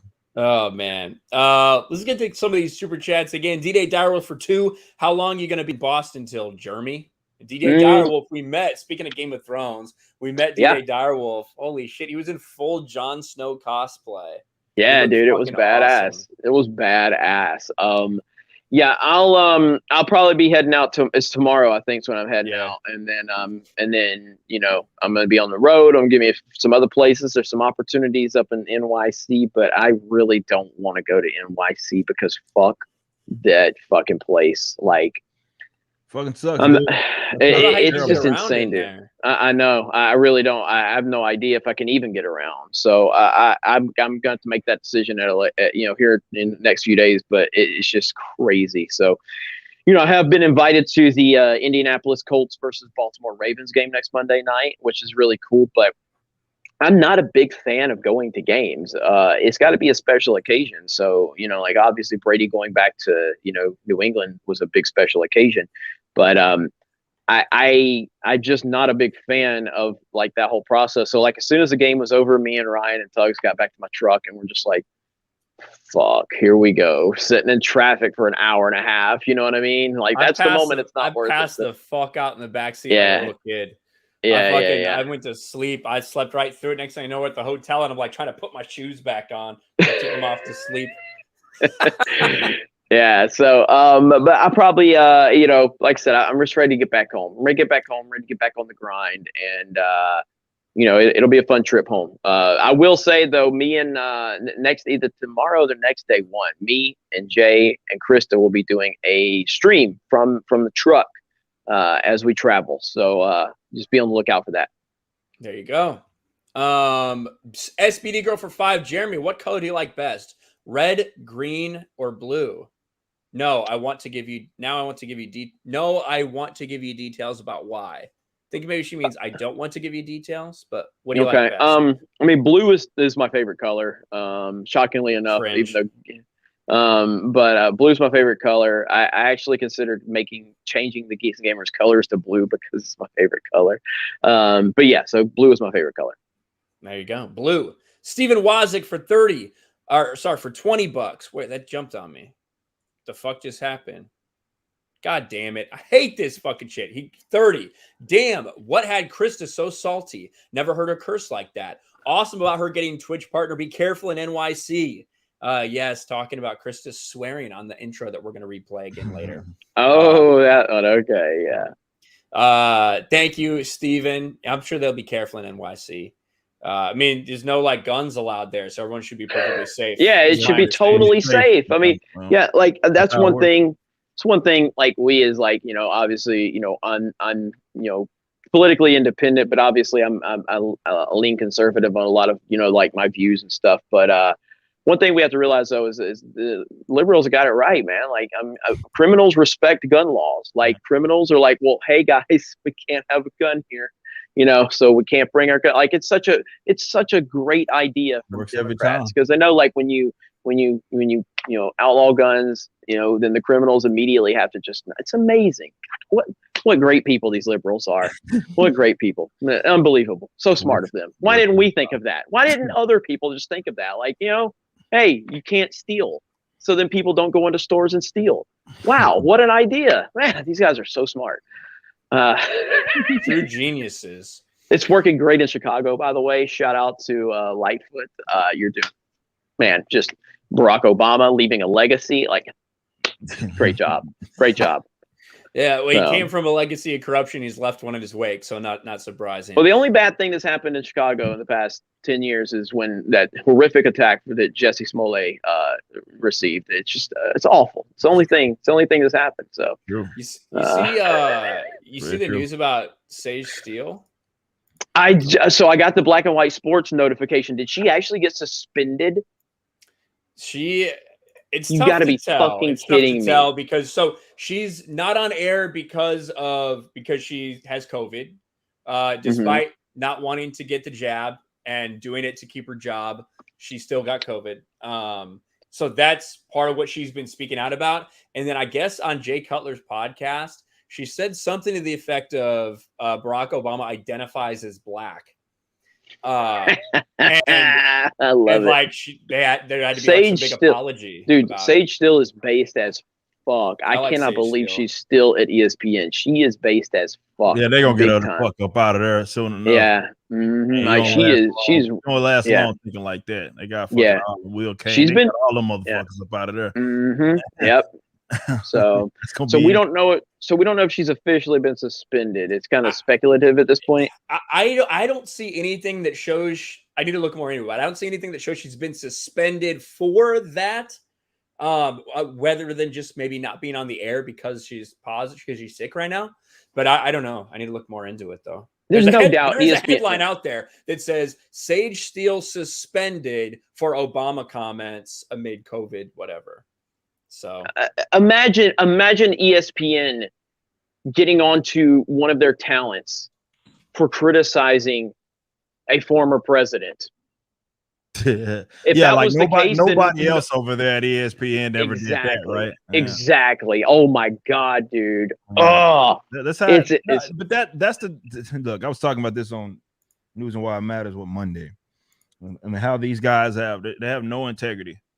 So yeah, they pulled off their okay. For which one is it? Is it the positive podcast comments or the positive COVID test? Exactly. That's why I don't really see. I don't really see a definitive answer. ESPN's Sage Steele pulled off air after controversial podcast comments, quote or a comma, positive COVID test. Steele is taking a break from her regular duties after she appeared on an outside podcast and made controversial references regarding President Barack Obama's racial background. Now, listen, they took some action when Jamel Hill said something like she called Donald Trump a white supremacist, right? That's what Jamel Hill had to do to get suspended by ESPN. This is what Sage Steele says. There's not even like a real quote anywhere. It's just, this is it. She also indicated she was surprised that President Obama identifies as black. That's it. I don't see why that's so controversial. Oh my god! She apologized. That's the mistake right there that she made right there. Like, you don't ever do that. Wow. Unbelievable. You don't ever do that. Like, she apologized. That was a mistake. But yeah, I mean, he's just as much white as he is black. That's a fact. Mm-hmm. That is a fact. That's not an opinion. That is a fact. Yeah, but you're forgetting to add the fact that facts are in fact racists. So yeah, you gotta add that to it. That's Eric. true. Very true. That's very true. God, man. And here's insane. And here's the whole thing. And I think that anything has more to do with the way she criticized Disney and ESPN, because that's what she did as well here. Steele has long been known to hold more conservative views than many of her colleagues, but the recent remarks made on Uncut with Jay Cutler, which is pretty fucking funny, appear to have gone a bridge too far for ESPN executives. At ESPN, we embrace different points of view. Dialogue and discussion makes this taste great. That said, we expect that those points of view be expressed respectfully in a manner consistent with our values and in line with our internal policies. Yeah, our policies that say don't say anything bad about Obama. That company, man, is such a fucking, but it is representative of basically everything mainstream, where you can say something fucked up pretty much the on the opposite side, but the minute you fucking even mildly skirt the line, then yeah, you are a fucking enemy right there, and you're fucking you got to get up out of there. But that's representative for really everything in mainstream, really in every industry right now, and it sucks, man, because you know, if people unfortunately feel like they got to bite their tongue on some shit, even though, you know, we dealt with this last 4 years, you can say all types of fucked up shit about Trump. Hell, I say fucked up shit, but I also don't work for anybody, so it works out. But you know, people feel like they can't say, you know, they can't say shit to the contrary because, well, yeah, someone's gonna come for their jobs. And when you're in like that public sphere, and this goes to show how leftists dominate this shit. When in that public sphere, like they got control of all of that, and they want you in allegiance, man. And if you say something out of line, they're gonna for sure get you up out of there. ESPN has been notorious for all of that shit in the last like couple of years for who the fuck they got up out of there. Mm-hmm. Absolutely. It's just, and it's a Disney company. Mm-hmm. And we know what Disney's all about. Yep.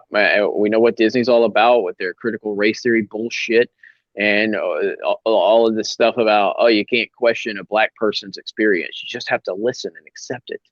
And yet they it's just won't nonsense. let Sage Steele on an event right with all the black people. That's because look, she doesn't have the right opinion. I've said this before, like this whole diversity, inclusivity shit, like no, like that doesn't exist to them in thought. So what they want is different colors and different types of people saying the same shit. That's really all it is that they want, because the minute, as you mentioned, whether it be with Sage Steele, whether it be with any of these people that are black that say something different, then that person is seen as a threat. They didn't go to bat when Bradley Beal and all these guys were saying what they were saying. It wasn't like these motherfuckers were lining up to go to bat for that black person having a right to their opinion. No. They fucking destroyed them. Fox did it. Fox Sports did it. Fucking and as well as ESPN, they went at them. Oh, those guys are putting people in danger and all this other dumb shit because they won't pledge allegiance and get the fucking jab. You know what I mean? So Dan Le Batard celebrated when Jonathan Isaac blew out his ACL. Yep. Right? Yep. Because he had the gall to stand for the fucking national anthem. Yeah. Yep. Yeah. And these people are weird, man. Like these people want allegiance, man. Like this. And this is why I don't ever let them make it with that inclusivity shit, representation, all that other bullshit that they like to throw out there to try to present themselves as if they have the moral high ground when they don't want that at all. They just want different colors, different types saying the same shit. That's all it is that they want. The diversity has never been in thought. Never. Right. When someone, and I'm just telling you, when someone defines another individual off of their race and gender, then you know that they are the same type of person that will throw a black person or a non-white person under the bus for having the wrong opinion. No. That's what they do. Like look what they do to Brandon Tatum. Look what they do to Ripa. Look what they do to Candace Owens. Look what they do to anybody that doesn't line up with the narrative. And for the record, you know, like Candace and Ripa and Tatum all kind of have different views on different certain things, but it's not but they don't have the leftist. They're not left. That's the what it is. Yeah, right. That's what it's about. And this is why I always correct people when they try to make it seem like, okay, well, it's about them being conservative. Is no. It's like they throw that shit at me, and I'm not. You know, I'm libertarian. You know what I mean? So it's not about any of that shit. It has everything to do with the fact that you're black and you're not a fucking leftist. That's a threat to them, and they hate that fucking shit. They fucking hate that in any sort of medium, which is why the same people that talk that fucking inclusivity, let them speak, all of that sort of shit. The minute that black motherfucker get out there and say something they don't like, they fucking destroy him. You saw what they did with Nas. You saw what they did with fucking like I say, the recent basketball players with fucking Wiggins and Bradley Beal and Kyrie and seeing what they're doing to those guys right now shows you that they don't give a fuck about any of that stuff. It's only been about speaking up for like social justice bullshit or any of that fucking buzz terms or whatever. It has nothing to do with you having some sort of freedom in your thought process while also having a seat at a table because you're whatever color. That's why that doesn't mean anything. It's more about what you believe as opposed to anything else, which is why they'll destroy you in the event that you are the color that they say so much that they're here to protect, and we need to listen to these people.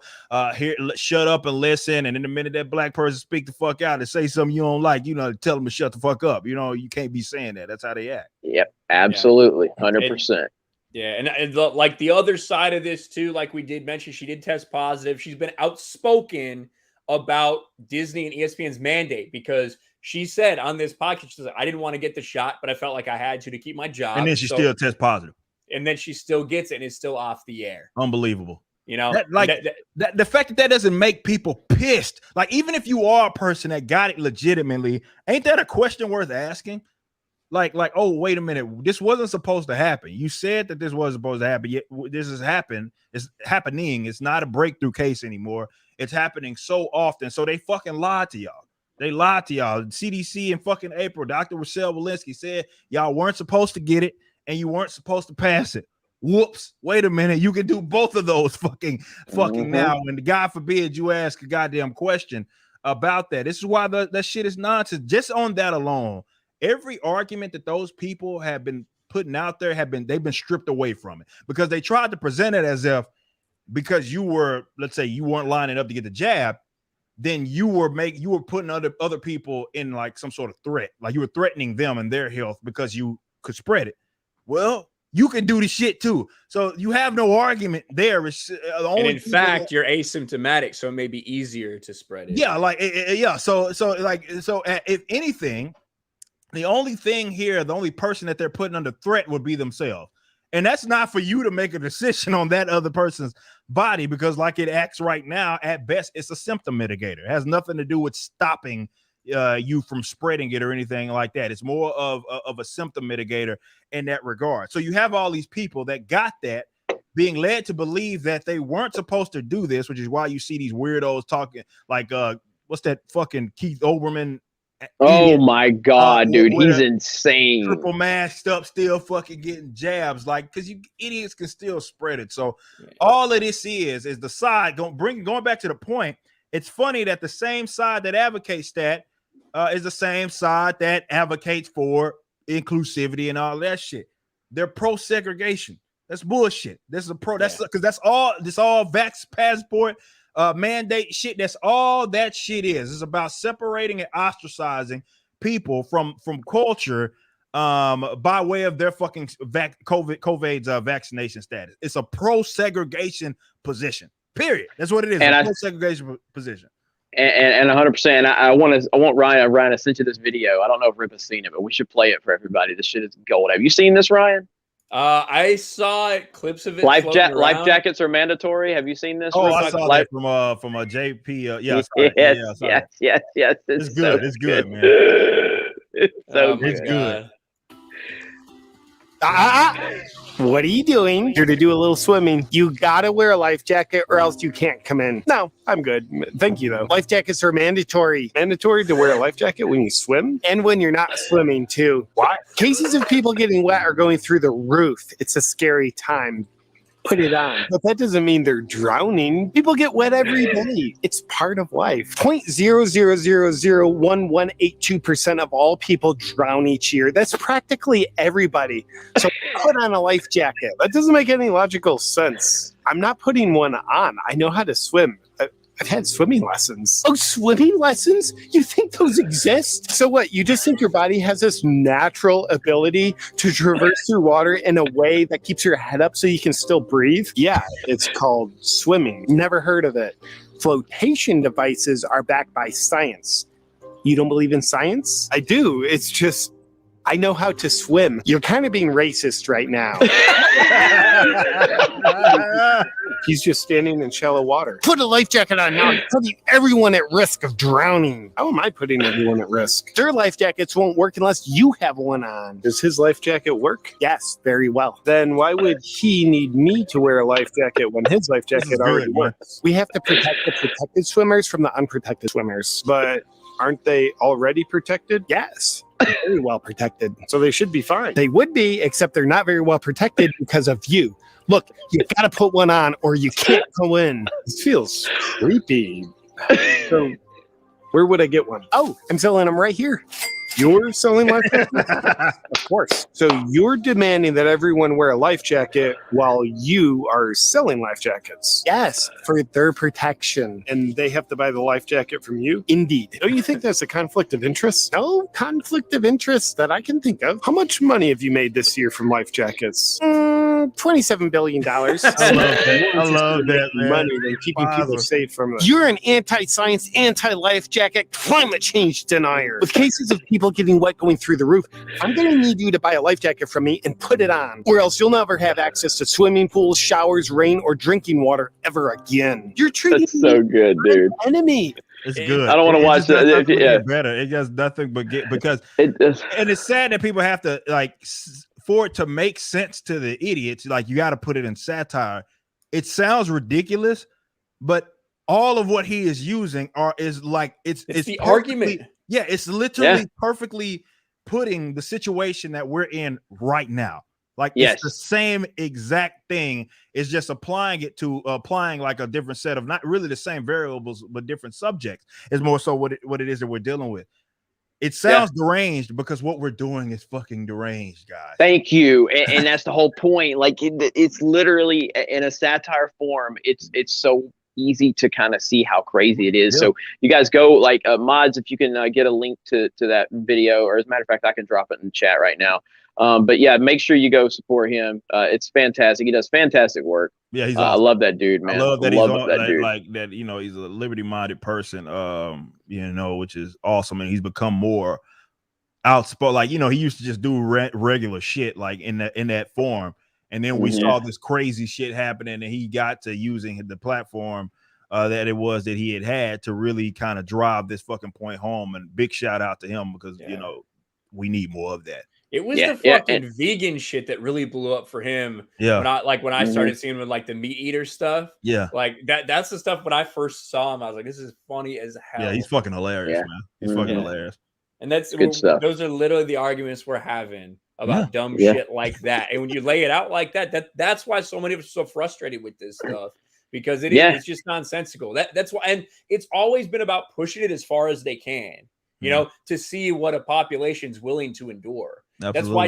That's why you see this fuck come out and say, well, it's a little too early to talk about getting together for Christmas. Yeah. Massive blowback.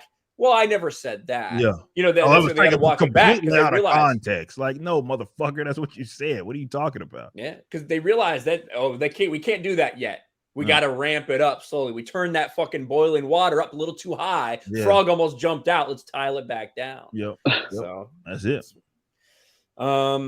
All right, where was I? Commander Ed Straker for $5 says, have you guys seen Ahmed the Dead Terrorist interviews Joe Biden video? It's Jeff Dunham at his best. It's stupid funny. I have not. I didn't know that was a thing. I haven't seen that one. Fucking hilarious though, because I've seen Jeff Dunham with Ahmed, and I imagine his Biden's pretty fucking good if I had to guess. So, Thumb Ugly for $10. I evacuated to Pensacola for Hurricane Ida. Found video game trading post. Employees and customers wore masks and looked uncomfortably at me.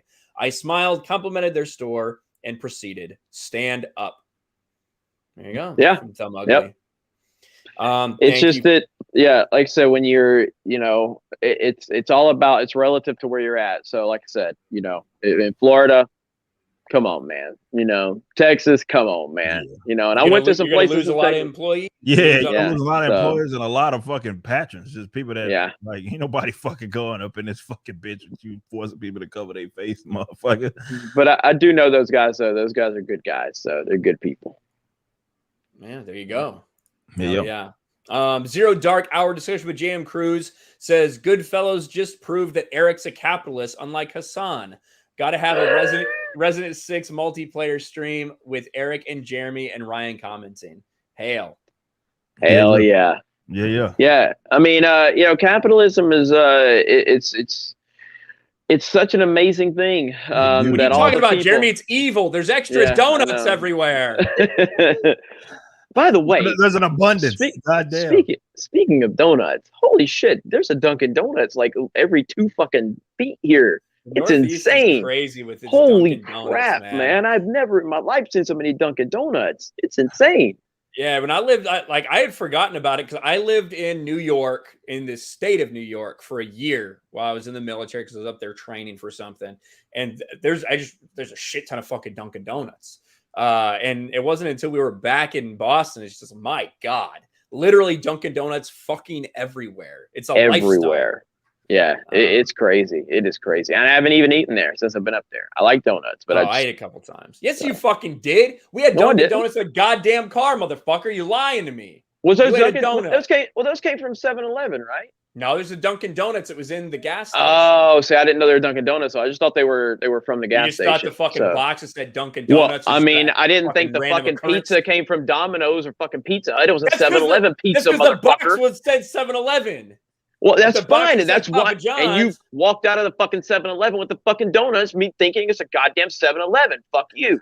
No, I said you're fucking just oblivious, man. You were motherfucker. I'd been driving. Okay, while you were fucking tucked away with your fucking blankie, sleeping, I was driving like a fucking man. Okay, that was Jay. That was Jay. I will say I fell asleep for about a 10-minute period while you were driving.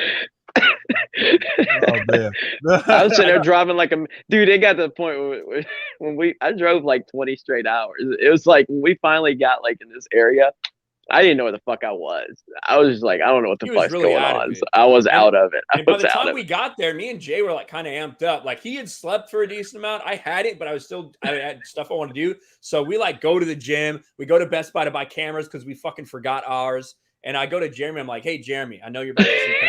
Can I get the key? Or I didn't even say this. I was just planning to Uber because I know Jeremy's super anal about his fucking truck. So I just planned on Uber, and I was like, hey, just so you know, me and Jay are gonna run to Best Buy. He's like, oh man, you want to borrow the truck?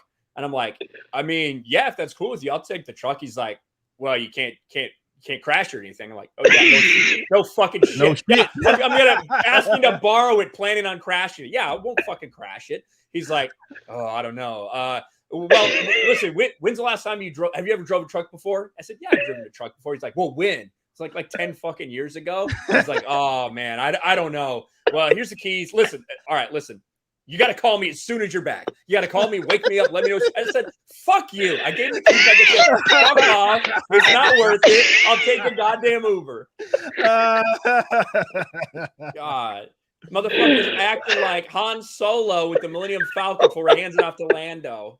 Not a scratch, okay? Hey, I mean, that's how it is, man. It's how it is. So, dude, going into parking garages around here is the most terrifying fucking experience of my life because my truck's a little higher than normal because I've got custom tires and wheels on it.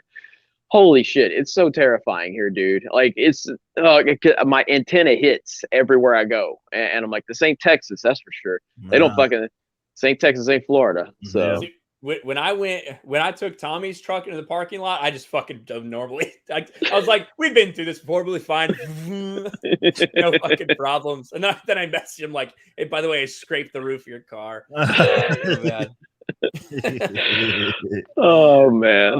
Where are we? Drewby for $5. Jeremy's a Kentucky fan. I'd like to apologize for the video going around of Kentucky fans chanting, we want Bama. We don't want Bama. I'm rational. I love it, dude. I love these we want Bama chants, but respect to you for understanding. Yeah, I mean, the only team that wants Bama is Georgia, and Georgia's fucking legit this year. So that's the only team that can fuck with Bama.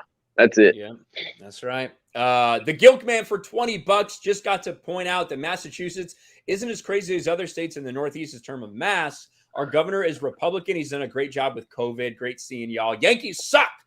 says Gilkman. Yeah, Yankees just got knocked out. Red Sox advance. So nice. I would say it depends where you're at. It depends what city you were at. Because there were cities we were at where it didn't fucking matter. They didn't have any mask requirements. And there were some cities we went where it was very strict.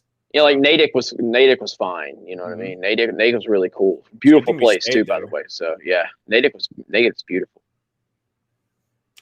Biggles Mets for 5. The Yankees are 6 outs from being eliminated, and the bum Cole didn't make 3 innings. Sup Ripa. Hashtag hype Ryan. Hashtag cancel Jeremy. Hell yeah. Yes, thank you, Biggles. AJ speaks for $5. Vax injured in U.S. Air Force. Anti-vax for me and mine. Ryan, my husband was a devil doc. We have a bet you were a Corman, CB, or SEAL. Rip have been a fan for years. Well, thank you, AJ speaks. I was not a Corman, a CB, or a SEAL. I was a Nuke ET. So, but I appreciate you guessing. And yeah, I'm not that. Yeah, thank you for your service and for your husbands as well. I know, like, I always appreciate it when people tell me, even though I'm not quite sure how to answer it. But yeah, thank you very much. Appreciate the super chat. It's the only time I appreciate Ryan. Yeah, right. Jeremy probably missed me all fucking day. Actually, probably not. Jeremy the whole time was like, "Oh my god, dude, I hate people like Ryan. Like he's so goddamn he's so goddamn loud and obnoxious in stores, and he fucking drops F-bombs every fucking where. No matter if there's kids around, no matter if there's a fucking family sitting there, he's so loud.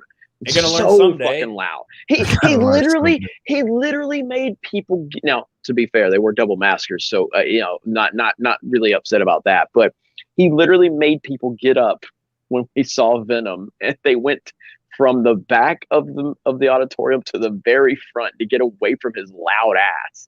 Like, he's so loud. And they couldn't fucking handle it. And that guy, instead of like being a man and be like, "Hey, I'm trying to fucking watch this movie, motherfucker. We're just trying to enjoy ourselves. Can you shut the fuck up?" Yeah, I probably would have been like, "Well, fuck you," but yeah, you're right. That's probably what I would have done. But no, he doesn't say a goddamn word, and this cuck gets led around by his fucking girl to the front of the movie theater so they can watch the fucking thing like this. What a fucking bitch. Drunk 3PO said, "I'm glad he did that so I could sleep," because he did. Jay literally stretched out like across where they abandoned. Immediately passed the fuck out during Venom. God.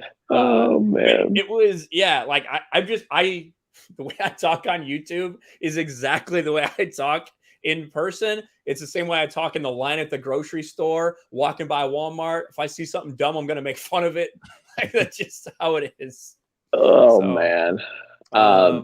Couple things, because we got a couple of shout outs we want to give. Number one, we got mods. If you can get a link to George Molo's channel. George has his first kind of teaser up over on his channel. George the Giant Slayer. That's right. So if we can get a link to his channel, I want to George is a friend. I've hung out with George a few times. Looking forward to everything he's going to be producing over there on his channel. So you guys make sure you go subscribe to George. I'm in a hotel room, so I don't want to be too loud. I don't want to be Ryan, because I actually do, like Tommy said, because everybody met Tommy, they're like, okay, Tommy cusses more than Ryan. And it's like, yeah, and then Tommy said, yeah, but I do have a social filter. Like, I'm not going to just cuss like as loud as possible at a fucking restaurant, But yeah, so shout out to George. And then the other thing too, Ryan, I don't know if you got the information pulled up, but so Drunk 3PO, Jay, has launched his Rebellion merch with 9 line. Now, to make everybody understand, his Rebellion line with 9 line, the hats set a sales record. And we're talking about people like The Undertaker were connected, and they've had programs, and Jay's beat his. And that's the power of the Geeks and Gamers community, Drunk 3PO, and everything we have going on. Broke Undertaker's record. And now he's launched T-shirts. And so that campaign is flying. So, Jay, I see you in the comments. So make sure you drop that link, Jay, and you guys go out there and support that. That is a Geeks and Gamers situation. Obviously, Drunk 3PO is doing his thing. Jay is a star. And you're going to be seeing us doing more work with, places like that. But 9 Line is a really cool company, and I'm really excited for that. So proud of him, proud of everybody involved. And to be honest, like, Ryan's kind of the person that really that kind of started that whole thing with the connection to John Bartolo. Ryan made that happen with 9 Line. So again, as a lot of things with Geeks and Gamers that have been successful, it's starting to all tie back to Ryan with RK Outpost. So well, I appreciate it. I'm glad Jay's doing awesome things with them, and the Welcome to the Rebellion stuff just taking off like a fucking rocket. Yep. And smashing all the records. That shows us the power that we have as a group of individuals here. That's what it's all about. Cool. And I want to see the same thing happen, with and obviously Ripa's doing his thing, but like when Ripaverse launches, man, we want to see huge numbers, and so many other things. And we do appreciate all of you. We really do. We're excited. Ryan's a Patriot Outpost, which again, if you're not subscribed to that, you should be. Where you have 4,000, 5,000 now? Where you at, man? Well, I couldn't make any fucking videos, so I'm only at 4,300. He only launched it like a few weeks ago, already at 4,300. I got some of my merch in too, so I'm looking forward to that. Hell yeah! Shit. So, the new hotness. Yeah. The stars. Yeah. I had some merch I was going to call Stars and Bars, but they didn't want me to call it that. I don't know why. But there you go. It's very strange. Hell yeah! But congrats to everybody connected to Geeks and Gamers, doing big things, man. Hell yeah. Nick the Great for $5, 200 years before they ruined the series and went woke. For the Game of Thrones. Yeah, I fucking don't know anything about that shit. Clearly, based on I feel like I was pretty accurate for a Game of Thrones normie, but I got fucking chewed out because I didn't say shit right about it being on Westeros or wherever. D-Day Simp Bro for Canadian $7. Ripa does indeed love Baby Park. The hate is just an act. He's always begging for it in our Mario Kart private chat. Kart spelled with a C. So that's how you know that's fake news. Spelled it with a C. D-Day Direwolf for $5. I dress up as John and all, but I could not give a less of a fuck about these spinoffs. Yeah. Are you saying I don't want it? I don't want it. Not McQueen. McQueen, I don't want it. That's what every single Game of Thrones fan is saying about this. Mm-hmm. Yeah. Basilisk for $10. The other day, I heard an older lady called into my local health department asking if the authorities can be called on an individual that left his house during quarantine. People are insane. God damn, man. It's just it's fear tactics. The mainstream big tech, they know they can scare people, and they will continue to do it as long as people react to it from that perspective. It's nonsense. I mean, the Libs of TikTok account actually does a fantastic job of showing you how crazy these motherfuckers really are. Did you see that one girl that accused the guy of like hitting her when she rear-ended him? Did you see that shit? Yes, yeah. People are fucking crazy, man. Did you see that shit, Ripa? Yeah, I saw it. Yeah. Holy shit, man! They're literally fucking crazy, man. You slowed down and hit the front of my car. Yeah, and then she blamed white people. She was blaming toxic white people for it. Like, and then the video showed she literally ran into the back of his. I think he had a Lamborghini. Yeah, I would not have been as calm as that motherfucker. That I probably would have body slammed her ass if that happened to me.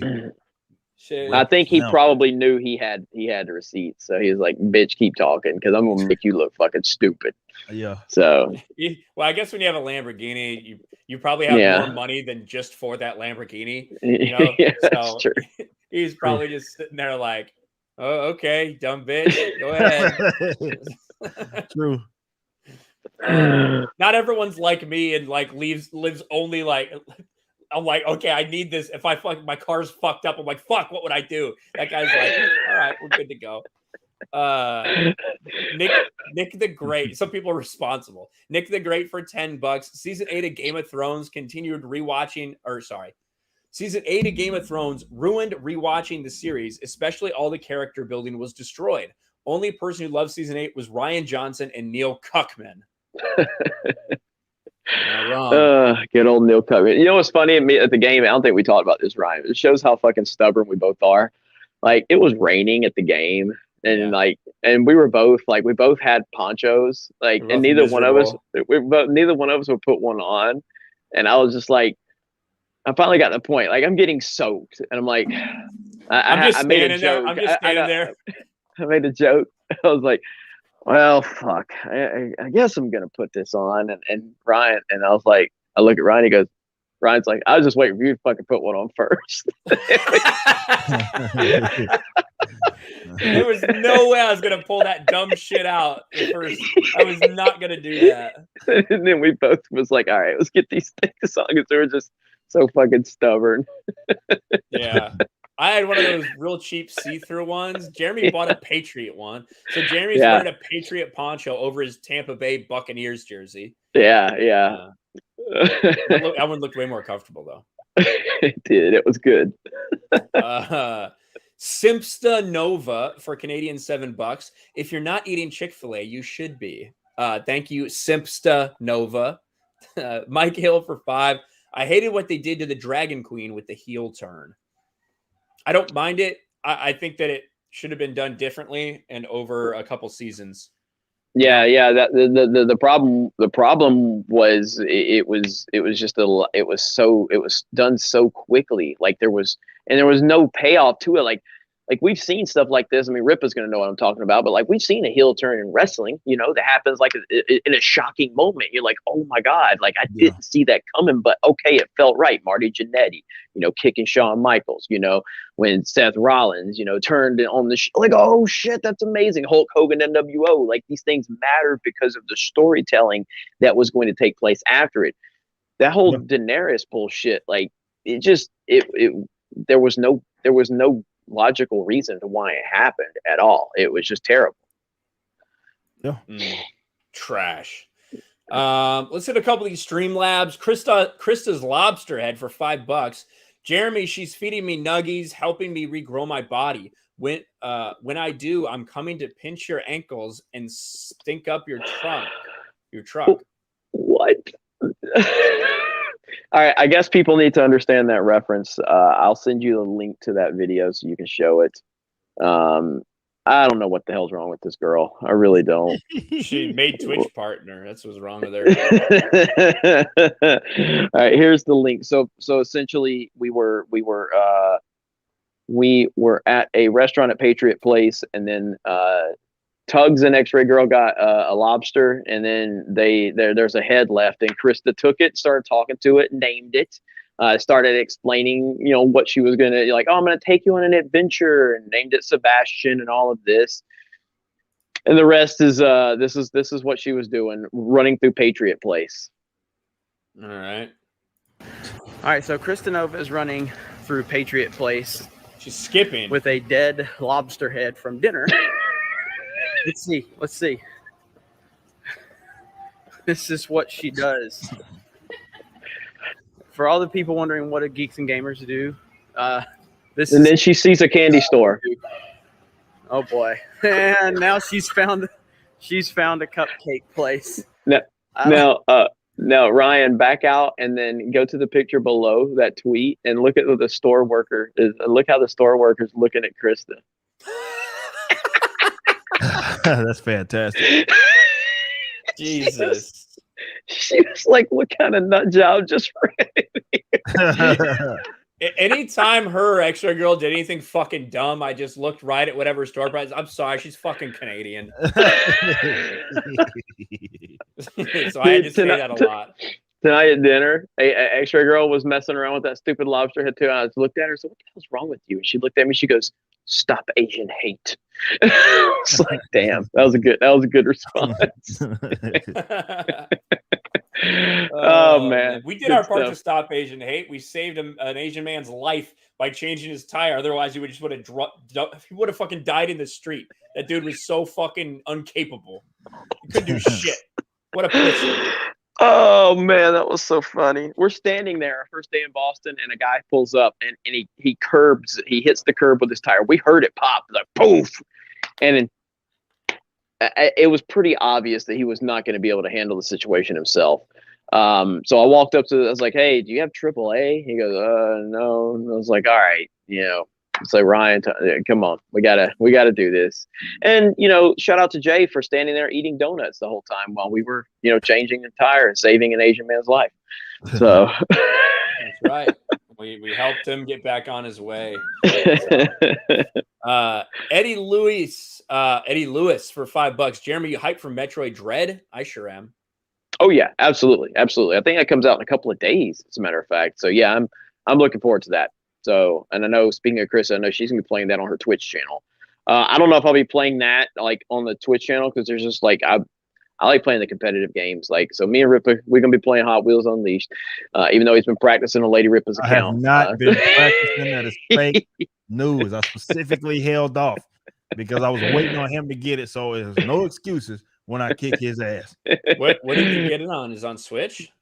I haven't gotten it yet. So, I mean, so from what I understand, there's no cross play. So, I mean, I guess I'll just get on Switch. I'll probably get on PS5 too, just because I know other people want to play. It's disappointing it doesn't have cross play though. That's pretty disappointing. They hopefully change that. So yeah, hopefully they will work on that. Game. So. Yeah, no, I already know it's trash. Nerporeal Lifeform for 5. I'm trying to get a tweet to Shatner to get Shatner's attention to get into a captain's log while he's in outer space, a request that would break the internet. Well, I did retweet you, Nerporeal Lifeform, so hopefully he sees it. My Simpy home for Canadian $6.99. Everyone go and redeem It's Morphin Time on Steph's Twitch channel as many times as possible, over and over again. There you go. Thank you, my Simpy home. Hey, and Steph's doing a great job over on Twitch channel. So shout out to my nerdy home, Steph. She's doing a good job over there. Proud of her. Yeah, she's killing it. And she has a little like replica fucking morpher Power Ranger thing. So I think that's what I would not, if I'm watching, I would recommend not doing it as many times as you can. Maybe 5 is sufficient. But yeah, that is awesome for Steph. Larry, a channel member for 23 months. Rippa significantly increases the intellectual level of Geeks and Gamers. Well, it ain't saying much, but hail Rippa, Ryan, and Jeremy. I mean, Rippa is a legitimate force. Like he's somebody that has so much knowledge on so many different areas, and then real quick to like it's rare when somebody knows so much about so many things, and then when it comes up that he doesn't know, he's just like, I don't know much about that shit. Tell you, so I don't know. I have no problem telling you that I'm ignorant on something. Hell like, yeah. I don't know much about this, but that black man don't belong there. That's all I can say. That's why I was asking questions. I didn't know. I was like, that motherfucker's out of place. Someone explain this to me. Because that shit don't make sense. It literally was like a Heimdall situation. Yeah, it's like you're not supposed to be there, man. Like, what the fuck? Like, I don't know much about it, but I know you're not supposed to be there, man. I know that. Yeah. Something don't smell right here. Darth Cue Ball for $2. Resident Evil 4 VR is being censored by Facebook. What? It's been censored in itself as well. Yeah, I was gonna say I didn't think it was by Facebook. I thought it was Namco or okay, yeah. But yeah, I did see that story rolling around. I feel like I'm so late on everything, man. So I got to get more right now. We're all this whirlwind of trip is we've fallen behind on a lot of stuff. But fuck having fun. I want to make money. But no, we're getting back in the grind. So yeah, grifting. We're getting back in the grind. So pumping more videos out. Larry for $2. Hail G&G and everyone involved. Keep doing you. Thank you very much, Larry. We appreciate your support, buddy. SBD Girl for $5 had to leave the stream for a little bit. Did Jeremy answer my question about which color, red, blue, or green? He said blue is his favorite color. Blue. And I did want to ask everybody here. And again, I'm just want to get your feedback. I can't make any, I've got, there's multiple people here that I would have to get feedback on, if we could even do anything, but how do you guys feel about the start time of this show? Is it a little late? Do you think if we could bump it up a few hours? Like, I'm just curious your feedback. And then I'll take that in consideration, talk to the guys and see if it's something, I'm just curious if this is a good time for you guys or not. So just let us know in the comments. I'll take a look at that later on. Or you're asking them, not me? Well, I'll ask you guys after the fact. Okay. Motherfucker. I don't give a fuck about you right now. Just making sure. I don't give a fuck about you normally, but I was gonna say it's standard. Nick the Great for $10. Love the streams and content as always, boys. I sent 2 prior super chats, by the way. P.S. Ryan, where is the women representation on the panel? Be amazing, y'all. You're asking me where the women representation is? I don't fucking know. Krista got a goddamn link. I'll send her a link. She can come on with her lobster head. But that's just the way it is. Most people are saying it's a good time, so Well, like the people that are here, it's probably an okay time for them. You know? Yeah, I mean? yeah, I know. Yeah, I get it. Yeah, that's like the question of, hey, raise your hand if you can't hear me. Like dumbass teachers always ask that shit. Michael Prenesti for Canadian $7. Let's go, Brandon. There was a few of those chants at the Patriots game. They didn't get it. They didn't get as much traction. So yeah, none of them caught. There was some attempts. There were some attempts. So traction. So we didn't record it or anything. Yeah, it's gonna fail. I mean, if we were like a left wing person, we could just be like, yeah, there was this like literally, I'd say 98% of the stadium was cheering "Let's go, Brandon," but we just didn't record it because you know, there were people crying like in tears of joy to see so many people come together to say "fuck Joe Biden." Little children were coming up singing "Let's say fuck Joe Biden." It was an amazing moment, and none of that really happened. But if we were left wing, we would say it happened and just not, you know, have any evidence to provide that. These fucking people just invent stories like crazy, dude. It's insane. Yeah, of My course. goodness.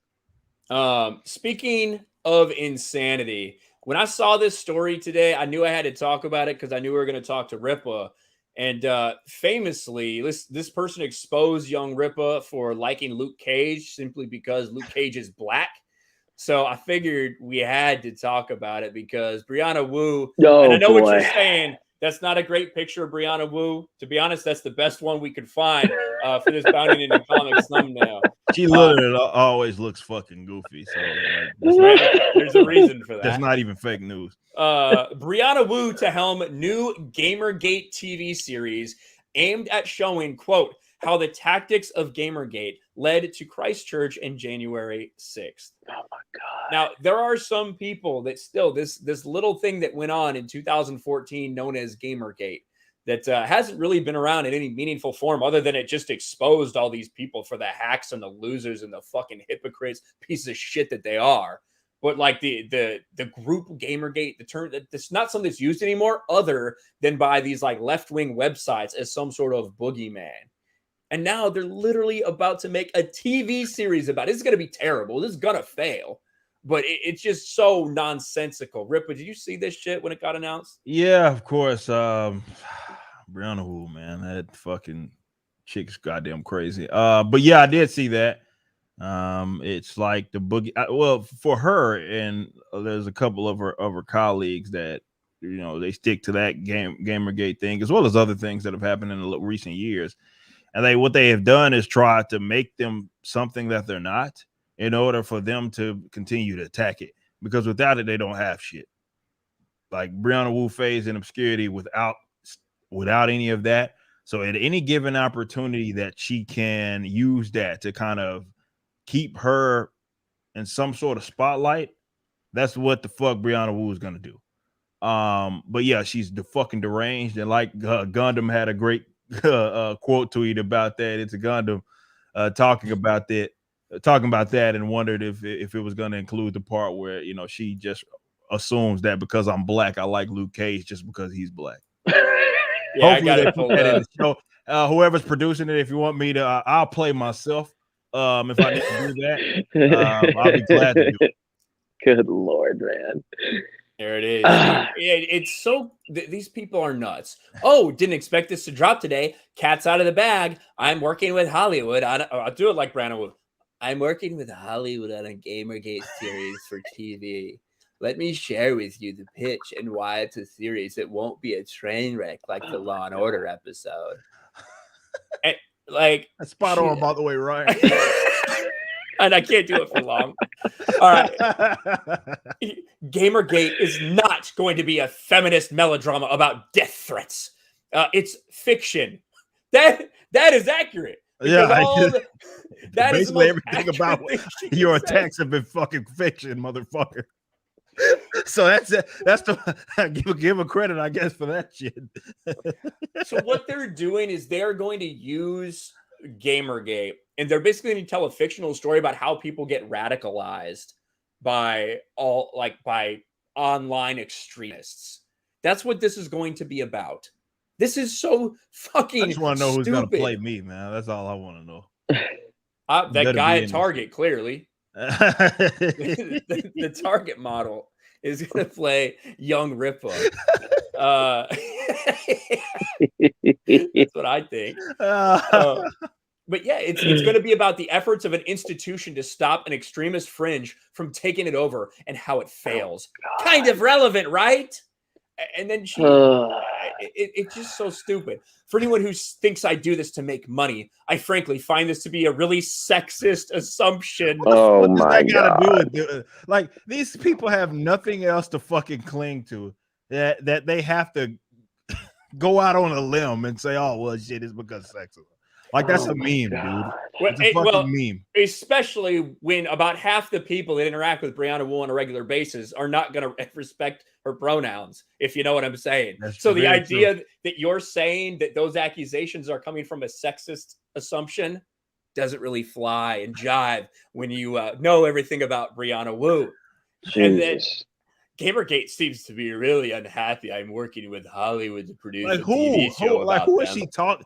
Like, that is it's funny that, you know, you mentioning I believe in the original tweet talking about some of the other events like January 6th that have been gassed to hell and dramatized and it's been pretended to be an event that it simply wasn't. You put it perfectly in calling it a boogeyman. These people need this shit, man. They cling on to it. They know it's a fucking lie, fiction for the most part anyway, but they continue to cling on to it because, like I said, they have fucking nothing else, man. These people are miserable fucking losers. They have nothing else to cling to. So you wonder why, like, damn, after all these years, been goddamn 7 years, why the fuck are they still talking about this shit? Trump's out of office. Why are they fucking still talking? It's because still talking about it. They don't got shit else, man. Like that was the boogeyman that they designated. And if that goes away, they go away. So they'll continue to bring it out the fucking shadows. It's a dragon to slay is essentially what it is, to make themselves, sometimes for money, often it's to make themselves be presented as if they're more important than what they actually are. This is someone who has used fake victimhood from an online event that happened 7 years ago to parlay her way into grifting and fundraising for a congressional seat. You know what I mean? Yeah. She lost, thank fucking God. But like that's what this is. This is all these people have. You're right, Eric. And it's all they ever will have. And they're just going to keep going until they literally can't anymore because the grift is up. Yep. Insanity. They're not creators, man. Like, none of these people are actually creative in any way, shape, or form. So it's a reason why they keep rehashing old shit that, you know, it didn't work really the first time, but they keep rehashing this shit because they're creatively bankrupt and inept, really is what it is that they are. So they have this thing that for whatever reason worked for them for a little while, and they have fucking nothing else. And this is why generally when they do try to create something, Brianna Wu with video games and shit, that's aside and attached from something else, it fails. It's dead on arrival every fucking time because these guys are not creative people. These guys are fucking losers. They're leeches. If anything else, that's why they go brand to brand. And Brianna Wu and her camp loves doing this shit, going brand to brand, destroying the shit, because that's the only way they can get someone to fucking listen to any goddamn thing that they're saying. That was exactly what I was going to say, and Rip it, you know, took it right out of my mouth. But like, yeah, that's what it, and that's what we keep trying to say. Like, these aren't talented people; they aren't creative people. That's why they are trying to hijack everything that was successful or used to be successful, or has any recognition, because they can't create their own shit. You know, like, and Ripa proves that he is completely, you know, opposite of that because he is frustrated with everything. And what's he going to go? Oh, I'm going to create my own shit now. Fuck you. Yep. That's what they can't do. They can't create their own IPs. That's why they're out to ruin yours. Fuck these people. Yep, those people are fucking evil, man. Yep. Treat them as such. Absolutely. Let's see. Steven Wassick for $20. Ryan, from one Bond fan to another, don't see No Time to Die. Spectre was like The Last Jedi, which makes No Time to Die the Rise of Skywalker. I'm still not over it. Have you seen it, Steven? That's my question. So I don't want to get too much into it. So the spoilers are out there for Bond as far as what happens in the end of the movie. I don't like what I've heard about the end of the movie. However, from everything I've heard, the rest, like the movie itself, is not near anything like we were led to believe as far as wokeness, as far as identity politics, as far as shit like that. Lashana Lynch is basically just like any Bond side character, and that she tries to give Bond shit and he fucking throws it right back in her face in a lot of ways. It's pretty much in line with a lot of the other Daniel Craig Bond movies, except it's a little more Bondish is actually what I've heard. A little more gadgets, a little more into one-liners and humor. People have said the movie itself is good. The ending, a lot of people fucking hate. I feel like I'm gonna fucking hate it. We'll see. Yeah, and I mean, you know, and like I said, and everybody knows I'm not a Bond person. I don't know if Ripa is. I don't know if you're following him, not really. the biggest. I've obviously seen a bunch of the fucking movie, but that's a fandom, man. A lot of people like really into that shit, and I'm not gonna like I'm that guy. Yeah, me, I've seen a couple of but I'm, you know, never really been my interest. But I respect the franchise, obviously, and respect the fan base. And so Ryan told me, you know, what happens, and I'm like, oof, that's gonna be interesting. And I think really what it means is that this is the last real, if you consider the Daniel Craig movies real Bond movies, this is the last real Bond movie that we're gonna see. Because literally, like, they do some stuff. They have someone like reading an Ian Fleming Bond book in it and closing it as if it's like we're closing that chapter. You know, we're closing Bond as we know it. And obviously, I'm not going to say what happens at the end, but what happens at the end. I am kind of okay with the Daniel Craig movies being in their own kind of little pocket Bond universe, because I never really thought they belonged. Whether you're talking about who M is, whether you're talking about who Q is, whether you're talking about all this shit, it never really fit. But at the same time, I guess we'll have to see. That's coming out soon. I think it's going to do big numbers, at least initially. We'll see what happens after. But thank you for the warning, Steven. I might have to go see it, though.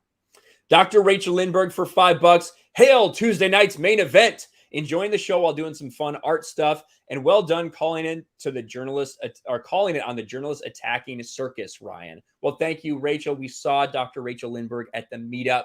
Yes, she was awesome. She got the Turbo Man. Yeah, she got the Turbo Man. You know, we put all the stickers on there and signed it and everything, and that was super cool to meet her and for her to win that. And it was a pleasure. It was a pleasure meeting her. So thank you to her and everybody else that came out, man. It was a great event. Great event. And just to be fair, or to be clear, we did keep that pretty low key. We didn't really post a link out to you know, any of the bigger streams we're on. We put it on our Discord. You know, we shared it around on Twitch streams and stuff. And mainly just because, and from what I understand, it wasn't so much that Dave and Buster's can't handle, you know, how many ever people, but it was the fact that I'm pretty sure that they're pretty low staff right now because of everything that's happened. And so they wanted us to keep it around 50 people. And I told them, I said, I won't get more than 50 people in there. I'll keep it low key. It was awesome. And, you know, I was really happy with the turnout and everything. The food was fantastic. Holy fuck, that food was good. And so what was funny is when I talked to him initially, the person, my contact, which she was in Texas, she comes back, she calls me back, she goes, so I told her, when she asked me who I was with, I said, geeksandgamers.com. You can check out our website, because the website's actually respectable. It doesn't have me and Ryan bitching about women and, you know, all this stuff. Have every fucking woman ever with red laser eyes. So then she calls me back, she goes, so Jeremy, checked out your YouTube channel. And I was like, fuck. And she goes, I loved it. She goes, but the problem is I think you're going to have too many people show up. I was like, okay, well, at least you're not wanting to not associate with Geeks and Gamers. So that's good. And she goes, no, I loved your channel and everything. And so, yeah, it went great, though. It was a great meetup. Shout out to everybody who showed up. Thank you to Dave and Buster's for, you know, making the event, you know, work for us. And hopefully we'll do more in the future. There you go. Hit a couple Streamlabs, post Apocalypse for $5. What do you think it will take for Geeks and Gamers to go to Tokyo Game Show besides a mask-free Japan? Asking since it just happened. I mean, look, there's a lot of stuff that we want to accomplish with Geeks and Gamers. My path, our path, my vision is different than other people's vision. You know, My vision for Geeks and Gamers is different than what Ripa's trying to do with Ripaverse. My vision for Geeks and Gamers is different than what Gary's trying to create with Nerdrotic. And, I want to take us in a lot of different places and accomplish a lot of different things. In order to do that, we got to keep grinding, and people like Ryan, who, like make me want to work harder because he works his ass off, and, just seeing different stuff like that. The sky's the limit for us. There's nothing I don't want us to get into in terms of the entertainment industry. I want to continue to ruffle feathers. I want us to become the Barstool Sports of the geek world. I want people to, like, Barstool, the NFL has them banned. Okay. Roger Goodell fucking hates Dave Portnoy's guts. Okay. I want to get to a place where the people like Kathleen Kennedy hate my guts, and we know that. And I'm pretty sure we already know that they know who we are, but I want it to be on another level. I want to get to a point where, like, Dave, where that auction, what was that? So there was like a thing where you could, it was an auction to have to watch the game with Roger Goodell, like at his house or something. Yeah. And Portnoy fucking bought it straight up for like $500,000, and they refunded it. They refunded it because they didn't want nothing to do with Dave. That's awesome. That's fantastic. So, Yeah, like, that's could you imagine one day, like, Zack Snyder does a dinner or some shit, and I fucking buy off till I can go hang out with him, talk about how great Geeks and Gamers is and shit. Like, that's what I want us to get to that point. Like, I love Dave Portnoy. I love what he's done with Barstool, and I obviously I'm going to have my own element that I'm going to intertwine into what we're doing, and Ryan and everything like that. But we're going for that level of shit. That's what we're going for. And we ain't fucking stop until we get there. And we're going to fucking step on whoever the fuck we got to step on. I don't give a fuck about your feelings. I don't give a fuck if you think, oh, Jeremy's streaming over me. Fuck you. Do a better job. And then you ain't got to worry about it. Fuck you. Like, goddamn, every time Tim Pool goes live, you think I'm crying? Tim Pool's streaming over me. No, Tim Pool has a fucking kick-ass fucking platform, and he's worked for it, and I'm trying to build mine. Rip's trying to build his. Ryan's trying to build his. We're all trying to do our thing, and we're not taking no prisoners. I don't give a fuck. So we're just going for the fucking, sky's the limit. So that's where we're going. Hell yeah. Let's see. Where was I? Mike Hill, for $5. To me, Avengers Endgame was the end of the MCU. Yeah, it was bad. I feel you. Yeah, I mean, MCU is always Infinity War should just been the end. Infinity War is the peak of the MCU for me, and I was never the biggest fan of it. I respect the MCU. I enjoyed the MCU for what it was. I didn't like most of the movies. Like, some of them I loved, and others I was just like, these are bad. But it was a mixed bag. But Infinity War was peak. So I didn't hate Endgame. It was fine. But it there were some mistakes made for sure. So, but that's it for me with MCU. I don't give a fuck. I don't care. I think that the more time that passes from Endgame, the worse it is, and like everything they try to fucking cram in afterwards just makes it look worse and worse. Yeah.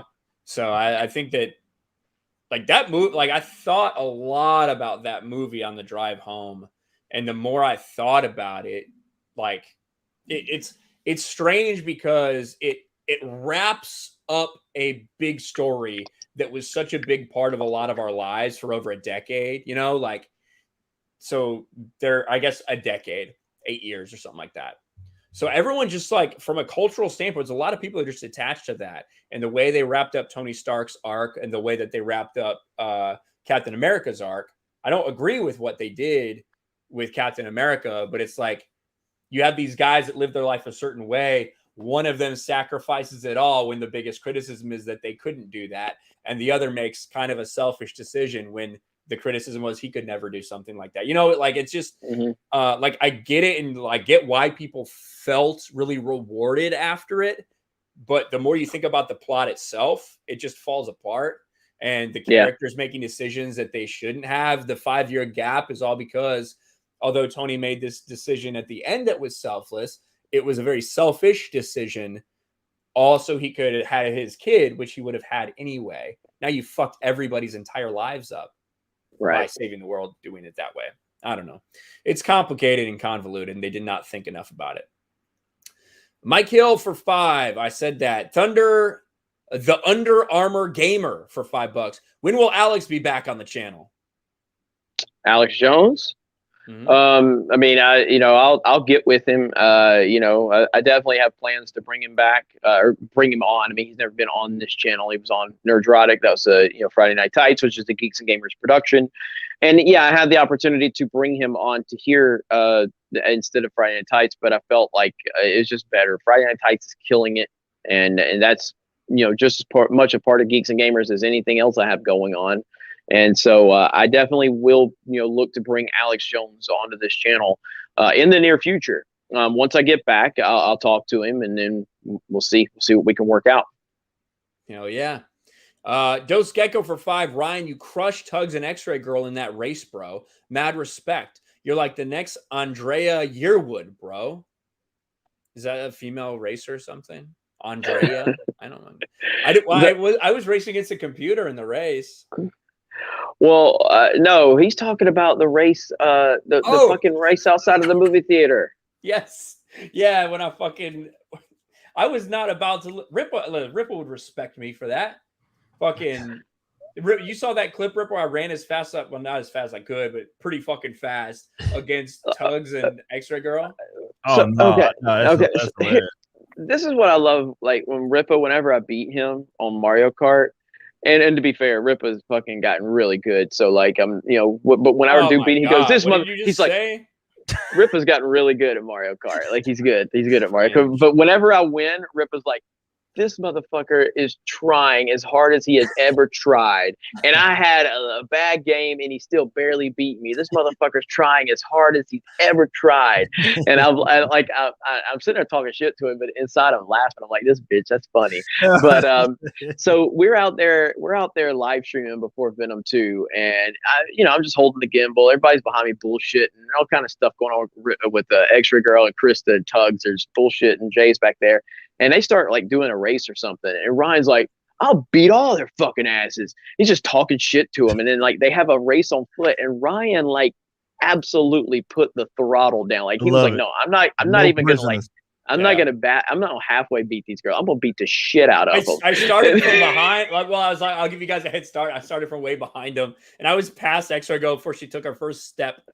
I love it. And then, no and then we're like walking back from, and the cameras are even off at this point. We're walking back after Venom, and he's just like, "Fuck you, Chris! I'll race you right now, 1-on-1." I'm like, "What does that prove?"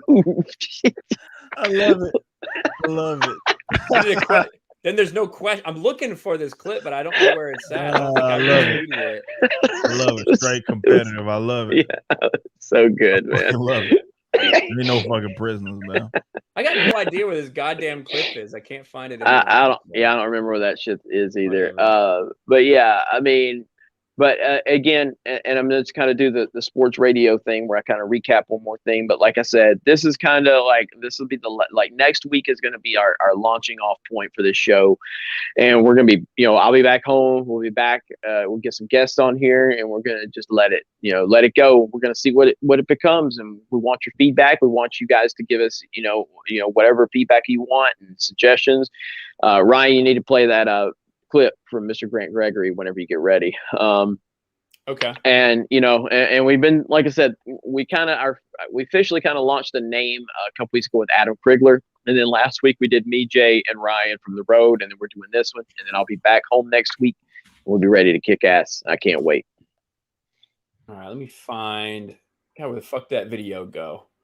I think you sent it to me. Here it is. Got it. So shout out to Mr. Grant Gregory for putting this together.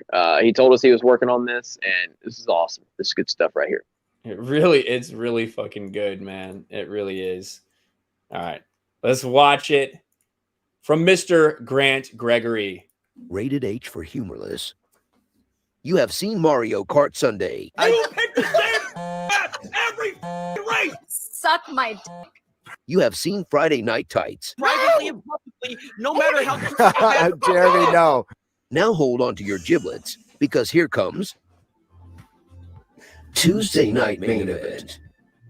Brought to you by the crew that no one wants to associate with, Geeks and Gamers, starring the internet's biggest grifter and president of the Brie Larson the one and only Jeremy Grimes, the salty dog naval nuke man who is known for spending plenty of time on the poop deck, Brian Kimmel, And a censored rip of video.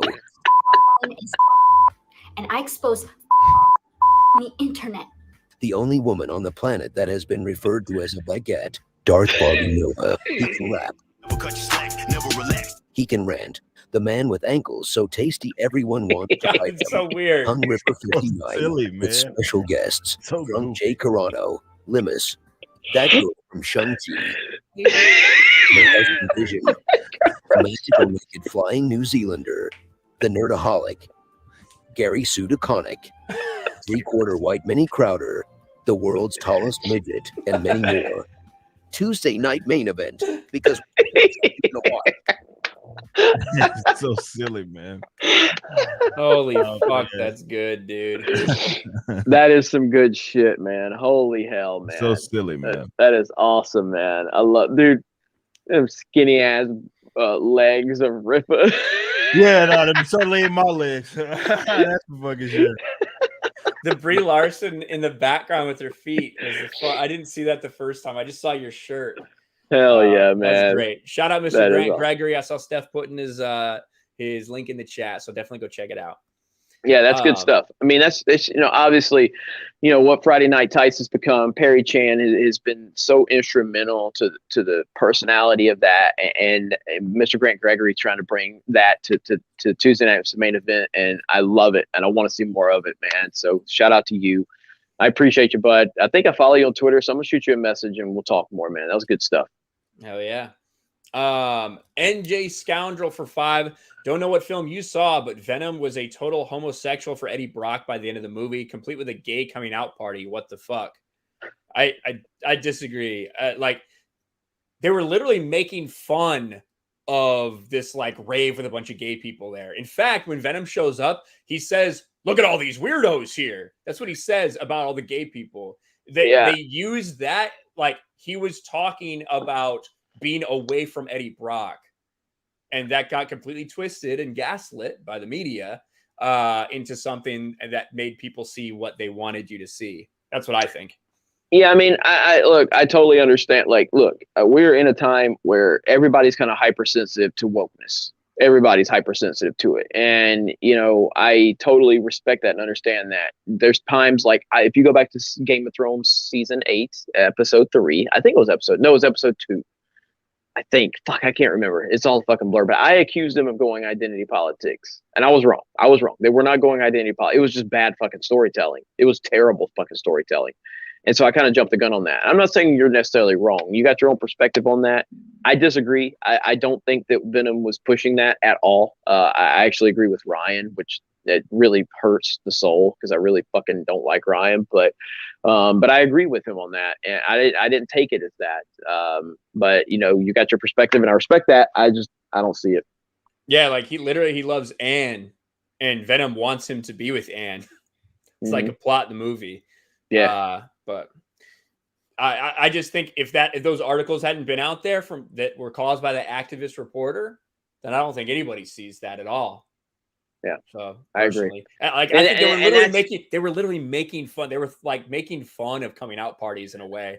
And that's what we got. Like these activists, this is what they are trying to create something that is not there. So, and now I didn't follow that story with the Andy Serkis comments. I know Ryan covered it. I think Ryan called it out in his video and basically like this is non-story, whatever. But shout out to Ryan for at least headlining it, getting the clicks out of it anyway. Because that's how you grift. But Ryan said in the stories, like, I'm pretty sure this is bullshit, but that's what they want. These activist reporters saw that story and they tried to make something that wasn't there. Rippa, did you hear about that whole thing?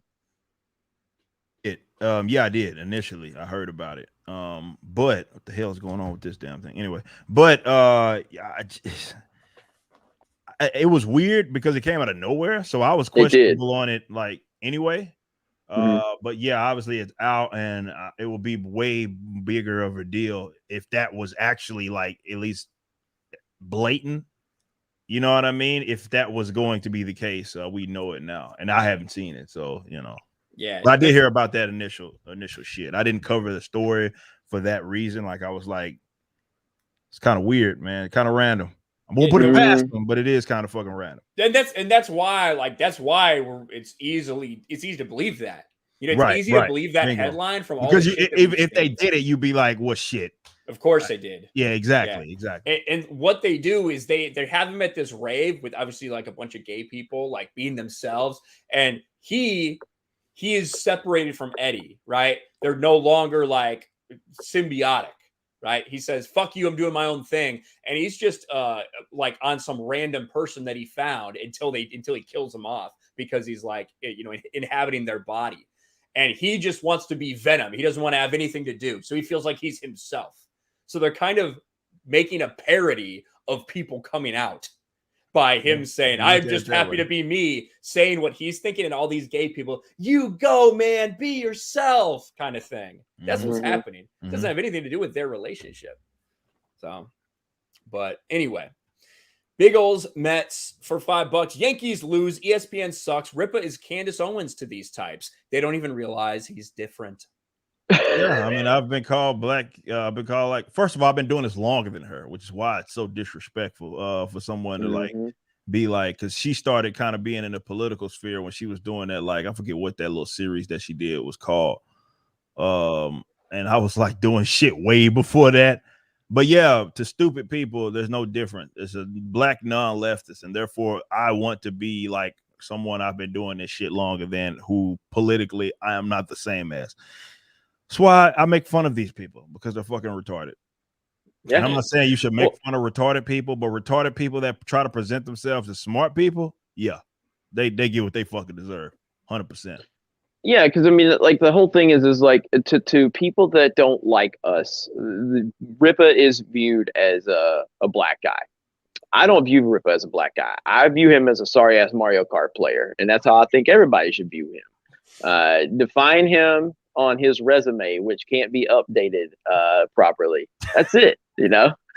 Really, I'm way better than this fucking guy in Mario Kart, and yeah, define me as the world's greatest, because I played against the best in the world. No, you haven't. You played against Jeremy and me. I played against the best in the world, Ryan. That's my truth.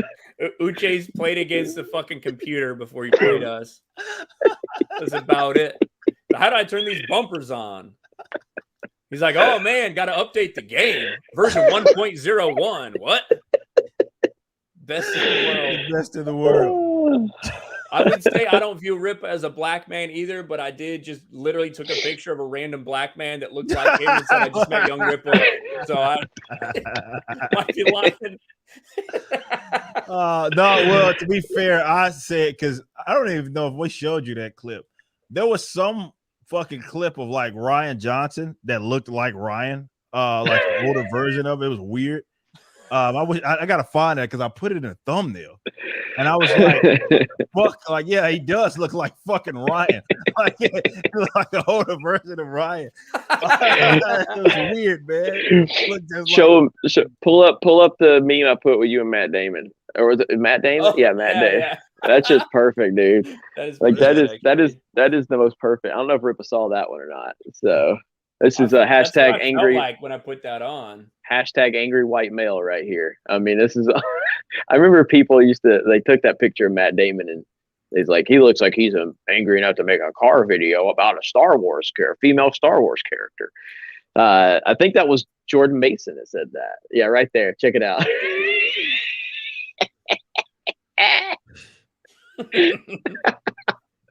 That is so accurate. I like the Walmart fucking in the background. The fucking mop. That's perfect. I love it. Literal Walmart version. Yeah. That's good. Oh, Ryan's the most. I don't know. Actually, Jay's probably the more memeable, but Ryan and Jay are both super memeable. So in completely opposite ways. In completely opposite ways, absolutely. Dude, this morning was. Wait, did you already leave? I left. Well, yeah, Jay. By the time I got there. Yeah, I was gone. Okay. So Jay commented, he's like, "I didn't get to say bye." I was like, "You were." I just replied, "You were sleeping." I walked into the hotel. right there in that little lobby, you know, where you sit and eat breakfast or whatever. Tommy's sitting there. Jay had just got his Dunkin' Donuts order. He spilled his entire cup of coffee as soon as he put it. So, Tommy was dying. Such a Jay thing. It is such a Jay thing. When we were in Salem, Jay was like he was like had coffee because he always drinks coffee, and he like takes a little detour because we walk across the street. He takes a little detour to go over and throw his thing in the trash, and like before he gets there, he just fucking drops it, and it fucking just the rest of it spills on the ground, and he's like, "Oh man." It's fucking bends and bend over, pick up his cup. It's just so fucking funny. And I think it delayed him long enough. He had to wait to cross the street till another fucking light. Bad luck, Jay, man. Oh God, That's it's so mean, funny, man. dude. That's so good. It's so good. Oh man. Marksman of 1017B for 5. See the new limited edition disc plates? Samurai Darth Vader covered in flames. They also have Batman and Witcher. Tagged you guys on Twitter. Yeah, those disc plates are cool. I like those. A bunch of them in the other room. Yeah. Super Nate for $10. I think the Sony movies like Venom, Morbius, Craven will be separate from the MCU. They've been dedicated to their own cinematic universe for a while. There's probably just going to be an event for money. Well, I mean, we already know they had the Raimi suit in they got the Raimi suit in Morbius, and fucking they got Vulture. So we knew this was coming. It's not really a surprise, you know. So I think they're going to be connected from here on out, but they're going to mostly stay focused in their lanes, but it will be connected. That's what I think. Biggles Mets for 5. Jeremy can't swim. Ryan walks on water. Ripa stands in the deep end. The ladies always get wet. Oops. Did I type that last one? Damn. That video about the life jackets, I say this all the time, and I'm not making fun of the person in chat who can't swim, even though you think I'm making fun of you. Like, whenever people tell me they can't swim, I can't believe, the world would be such a fucking dangerous place. Like, literally every fucking time you drive over a bridge or some shit, you're like, oh my God, like, what would happen? I can't fucking, you cannot swim. 2/3 of the world made of fucking water. It's a death trap to you if you can't swim. I don't understand that logic. Nobody that I grew up with couldn't swim. There just wasn't a thing. I don't know. Yeah. Yeah. I What about you, Jeremy? A dolphin. You can? Yeah. You can swim like a goddamn dolphin. A goddamn dolphin. I'm fast in that goddamn water, man. Which I think of all of us, I'd be the motherfucker for various reasons that couldn't swim. Well, that's a legit thing, though. You probably know this, Ripper. Bone density, one of the reasons that there's actual advantages to being of African descent, right? In terms of athletics, is your bone density. It's just a higher bone density, which does allow you to build more muscle and do things like that. Yeah. So that's part of in swimming what makes it more difficult because you're not as buoyant. Right. That just is what it is. Yeah. Fucking genetics, so when you see black people that are having trouble swimming, in swim lessons, there's a reason for that shit. It's fucking genetic. Yeah. Yeah, with swimming, I guess I remember just jumping in the first time and learning. No, seriously, and I still had the same ability to whenever I do go swimming, I never check the water. I never check the temperature. If I've committed to I'm gonna swim, I just jump in because I don't want to know what it feels like. You know what I mean? Because I got to deal with it anyway. I don't ease myself into water at all. I just don't. I hate doing that. I just don't jump right in. So I don't remember what age I was, but my dad basically told me you got to learn how to swim. And I was kind of obviously scared, you know what I mean? Well, what happens? And he's like, figure it out, So figured it out. But I don't think I'm not going to say I'm not the Jeremy of Mario Kart in swimming. I'll let Ripa have that one. Yeah. But I'm a decent swimmer. That's me on I'm the not track. I'm the great. I have competed against the best in the world. Track and field. I got the actual credentials to say that. But yeah. Yeah, but I can swim fine. I'm not world class. I'm not Uche at Mario Kart, but I'm decent. So.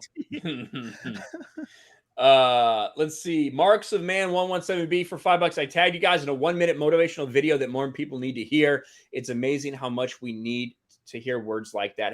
# bring men back. Well, thank you, Marksman of 117B. I'll try to check that in my mentions. Angron the Red Angel becomes a channel member. Thank you very much, Angron the Red Angel. Hell yeah. Michael Pernesi for Canadian $7. You peasant Americans need to embrace the glory that is Tim Hortons coffee. I've never had Tim Hortons. I've never had it. It's Canadian shit. But everybody raves about it in Canada, though. 8-Bit Axel becomes a channel member. Thank you. Dose Gecko for $5. Jeremy negs Ryan, then compliments him. Stop playing with that boy's heart. He loves you, you know. Thank you, Dose Gecko. Jay Hailstorm for $5. I need my windows washed soon. My window washing days are over. I never got my fucking money. I ain't gonna fucking do all this work to not get paid, motherfuckers. The video on our TikTok has like 2,500 views. Really? The one that Krista did from inside the truck.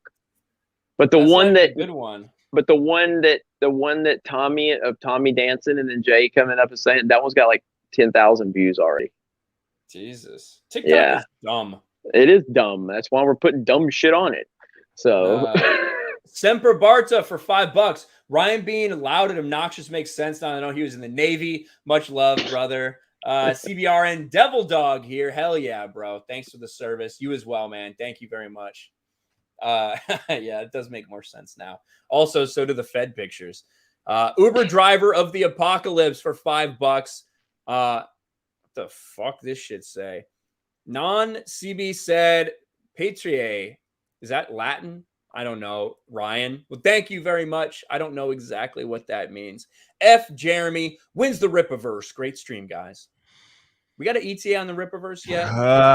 We'll announce the first book details probably going into the end of the year, so like December. Hell yeah. There you go. And it ain't going to be too much. This is not going to be one of those fucking a year and a half, 2 years later, you still haven't got your book. Yeah, this fuck is gonna that. Be, this is going to be like immediate. It'll be basically in print when you know about it. You know what I mean? That's how quick I want that fulfillment to be. Oh yeah. Hell yeah. Let's see. Chernobyl for $5. I want to thank Eric for waking me the fuck up and Jeremy for turning me on to Eric. Keep waking people up, my friend. Oh, appreciate it. Hell yeah, man. Big There shout you out. go. Hell yeah, Chernobyl. Mike Hill for $5. Did you find Krista on the side of the road after escaping the mental hospital? It's probably about the lobster shit. Might as well have. We went to Salem because Krista really wanted to go to Salem. I even made a little video about it. God, he was not happy. He was not happy. Shockingly enough, Ryan didn't like something. That place is dog shit. I enjoyed Salem, except for the fucking loser in the comic shop. Hey, here's my thumbnail. This is my thumbnail. Fucking easy. Fucking easy day. Salem sucks. I'm gonna play that because Ripple liked the fucking bathroom in there. Fucking trash bathroom. Here we go. Here we go. Jay makes an appearance. All right, what's going on? I'm in Salem, Massachusetts. It's rainy. It's kind of a nasty day. I've been all through this thing, seen everything. I wasn't really very interested in coming here. I kind of got dragged along with everybody. And honestly, this place is kind of a shithole. Not a big fan. Even Jay, who's positive about everything in life except HIV, doesn't like this. Even if Jay says something sucks and can't find any positives out of it, you know it's bad. Look at what I found in the bathroom here, the public bathroom in Salem, Massachusetts. This is Salem. It's a public restroom. Just STFU, you dumb ungodly fucks. Yeah, his whole story. To the pussy who keeps fucking with Fox. I'm coming for your pussy ass, you junkie fucks. What is going on with this shit? This is Salem having a great time. Somebody needs a fire. A lot of crack done in that area. For sure. Jay, whose phone number did we write on the wall after we were done in that bathroom? Jeremy's. That's right, Jeremy. I recommend you coming here. What's a big deal? Salem, Massachusetts, famous because a couple women were wrongly convicted. Big fucking deal. Big loss. I don't know. Do not recommend, at least not if you're a man. Thanks for watching, everyone. There we go. That was my my I like it. I like it. Salem experience. Fucking waste of time. But we got some good TikToks and fucking had some fun there. So, and Krista got to experience Salem. So, you never know how shitty things are until you try them once. D-Day Direwolf for $5. The hot, crazy Matrix is real. Daenerys and Krista are good examples. There you go. Saying that Krista is fucking insane. Michael Pronesti for $7. Walking around with a lobster is not normal Canadian behavior. We eat them, but walking around with one is different. There you go. Son of Jarrell for $2 says, "Yo, Rip, really? Thank you, Son of Jarrell. Really what? Really, he's not craving your not, attention in the chat the whole fucking night. He's really not happy that Ripa has a huge following and a lot going for him, apparently. Yeah, holy shit! I don't know what to tell you, man. Low Light River for Norwegian 50. Whenever Canadians visit Norway, we have a pandemic of lobsters. Instead of masks, we wear cups. Just got to do it. And there you go. Thank you, Low Light River. Blue-Eyed Scorpio for $5. Judging from that grip, maybe Urban Meyer thought he was bowling. There's a video of Urban Meyer like sticking his fingers in that chick. Is what it looks like. Another angle that came out. So you might not be wrong, Blue-Eyed Scorpio. Uber Geek for £5. Someone was starting fights with the real BBC earlier, so you guys settle it. What's better?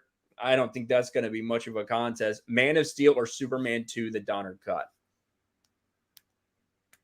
All right, say that again. I'm sorry. I haven't responded to something. What's the better movie? Man of Steel or Superman 2, the Donner Cut?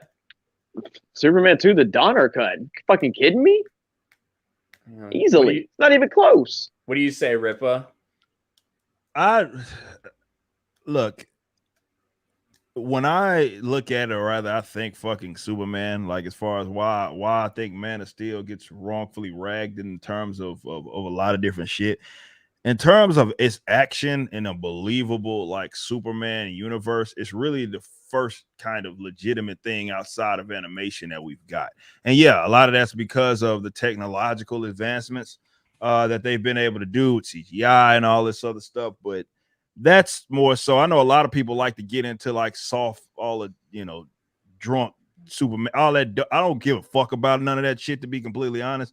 I want to see action, and that's what I got with fucking Man of Steel, and it was fucking believable. So I'm going with that. Yeah, I fucking hate Man of Steel. I think it's a dog shit movie. Jeremy just got his mind blown that Ripa answered. No, I already know. I already knew Ripa wasn't. I already knew Ripa was okay with that movie. We've talked about it before. So, but you thought that he was gonna pick it over Superman 2.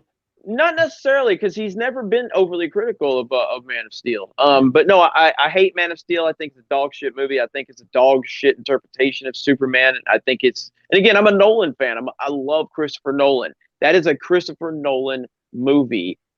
You can't escape that. Yes, this is a Zack Snyder movie too. Obviously, Zack Snyder directed it, but that movie doesn't exist without Christopher Nolan.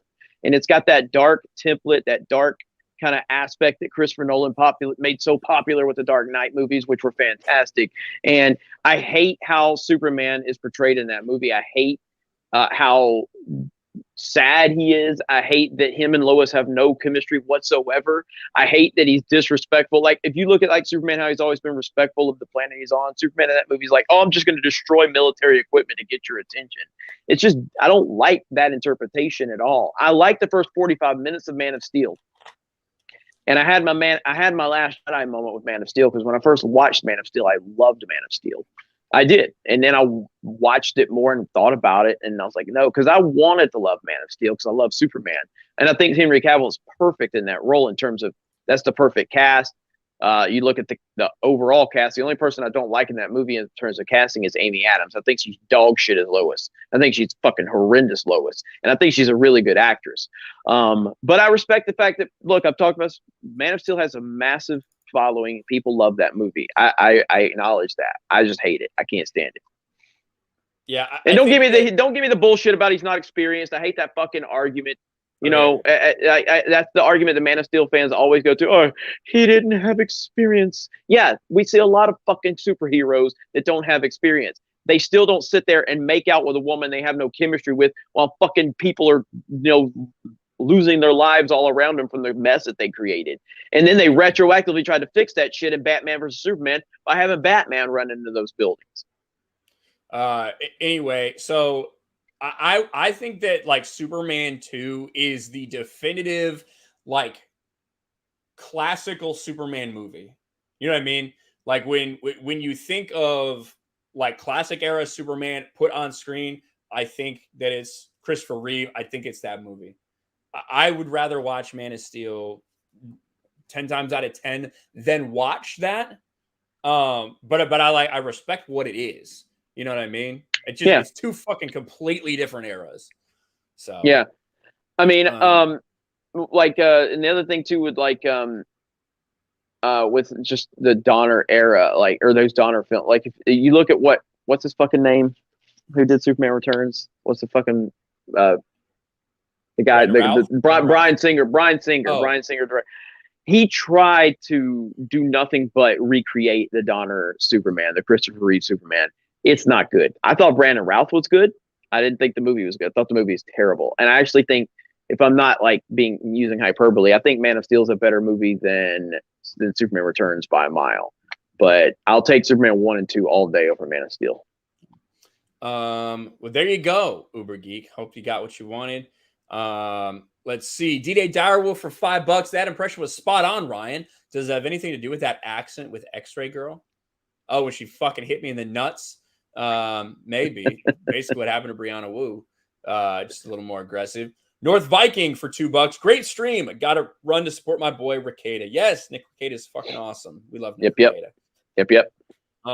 Michael Prodnesti for Canadian $7. Brianna Wu needs to shut up and get in the kitchen. Sandwiches won't make themselves.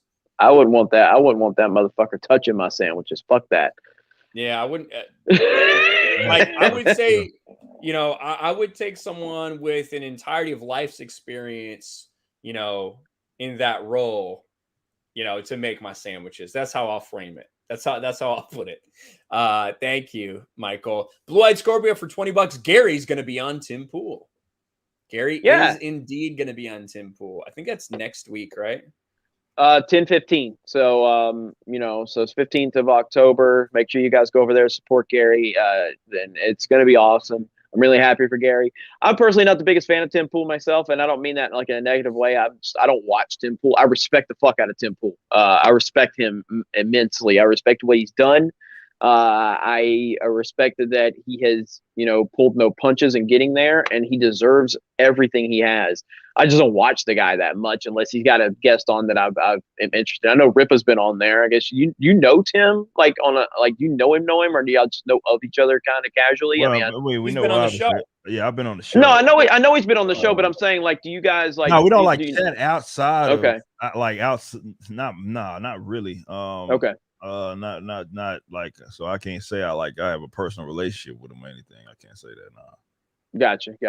But yeah, I've watched him grow a massive platform, and we need more people like Tim Pool out there doing their thing, growing and being unapologetic. And you got to give the guy credit. Like, I know he gets a lot of criticism for being a fence sitter, and I have my, if I just have issues with some of his takes on things back in the day, like before he really blew up. But like, regardless of how you feel about it, the dude has given Steve Bannon and Alex Jones a fucking platform. That took balls. Whatever you think about his opinions, and he may be a fence sitter on this or that, he gave Steve Bannon and Alex Jones a platform. That's pretty fucking ballsy. It's pretty fucking ballsy. So, respect to him, and I can't wait to see Gary on there. I'm excited. Yeah, I'm excited for that too. I've had a little issue with a couple of his takes, specifically recently. I feel like some of it's coming from like a very elite standpoint when it comes to some of the things he's talking about regarding the vaccine and mandates and things like that. I guess that's really all I'll say for it now. But in general, kind of like you, Jeremy, I respect the hell out of what he's built there. And I don't know how you can't respect what he's done, regardless of how you feel about it. I don't know how the fuck you can't respect that shit. You know what I mean? Like, I would like to talk to because Tim Pool has his haters, and Of course he has his haters. He's Tim fucking Pool. And anytime you have that platform, you're going to have haters. But like, I would like to know, like, if you're a hater of Tim Pool, how the fuck do you respect what he has done and what he's built? Like, I really want to know that, because I don't know how the fuck you can't, you know, like, how do you not respect what he's built? That's all. Yeah. Basically, like, to me, go buy a farm is like make your own internet. You know what I mean? With some of the takes recently. So it's not something that everybody has the infrastructure to do, depending on where you're at in life. So, but anyway, yes, that is going to be really exciting. Blue Eyes Scorpio, that Gary's going to be on there. Hell fucking yeah. Pizza is Great becomes a channel member. Member for 2 months. Says great videos and content from your Boston trip, except for Ryan and Jeremy losing a drunk 3-2 at the basketball shooting game that might have been rigged. A couple of those didn't work. Jay beat me in those. Jeremy fucking went off on one the other day, like sort of like 80 points on that thing. Well, I was just at that moment. That was me just going, all right, this is Ripper pulling up, so I might have to step up, and that's when I dropped to 80. Yeah, that was. And crazy. I was like, yeah. And if it would have counted, maybe I had 81 because I was going for Kobe. So you know, oh fuck, Jesus. Because I mean, you know, I mean, they kind of, you know, they either call me MJ or Kobe on the court. So, I mean, it's I not was me better saying on that fucking the one that Tommy started doing later, the like actual regular shot one, because you can actually put some fucking arc on it. The dumb little ones are fake news. I don't know how, I probably spent $75 fucking in a goddamn game that you and Tommy had me go over there. We jackpotted easily. Fucking hell, dude! I spent like, Tommy told me, he's like, hey, you get. So how it went was Tugs was like, oh, get me this glass, Jeremy. I was like, well, how many fucking tickets? I was like, I don't have that many tickets. Tommy goes, oh, if you go over to this game, you get 1,000, tickets if you win it. I was like, oh, fuck. $75 fucking later, I finally fucking got my 1,000 tickets. But he told me when I started, he goes, it's going to be kind of hard at first, but he's like, it's addicting. I was like, I got this shit. Yeah, fuck no. Jeremy kept going back and reloading like a goddamn gambling addict. I could not stop until I won. Fucking shit. I was so mad. Yeah, it was pretty good. D-Day Direwolf for 5. Jeremy, you going to incorporate hot Jeremy emotes on here? Or any saggy emotes like the upcoming cute Kennel emote? Yeah, so. That was funny meeting Saggy at the meetup, and and she's caught holy hell from people. It's amazing, like the people that she's like her friends, they all hate my guts, and they are so like disappointed in her for coming to me though.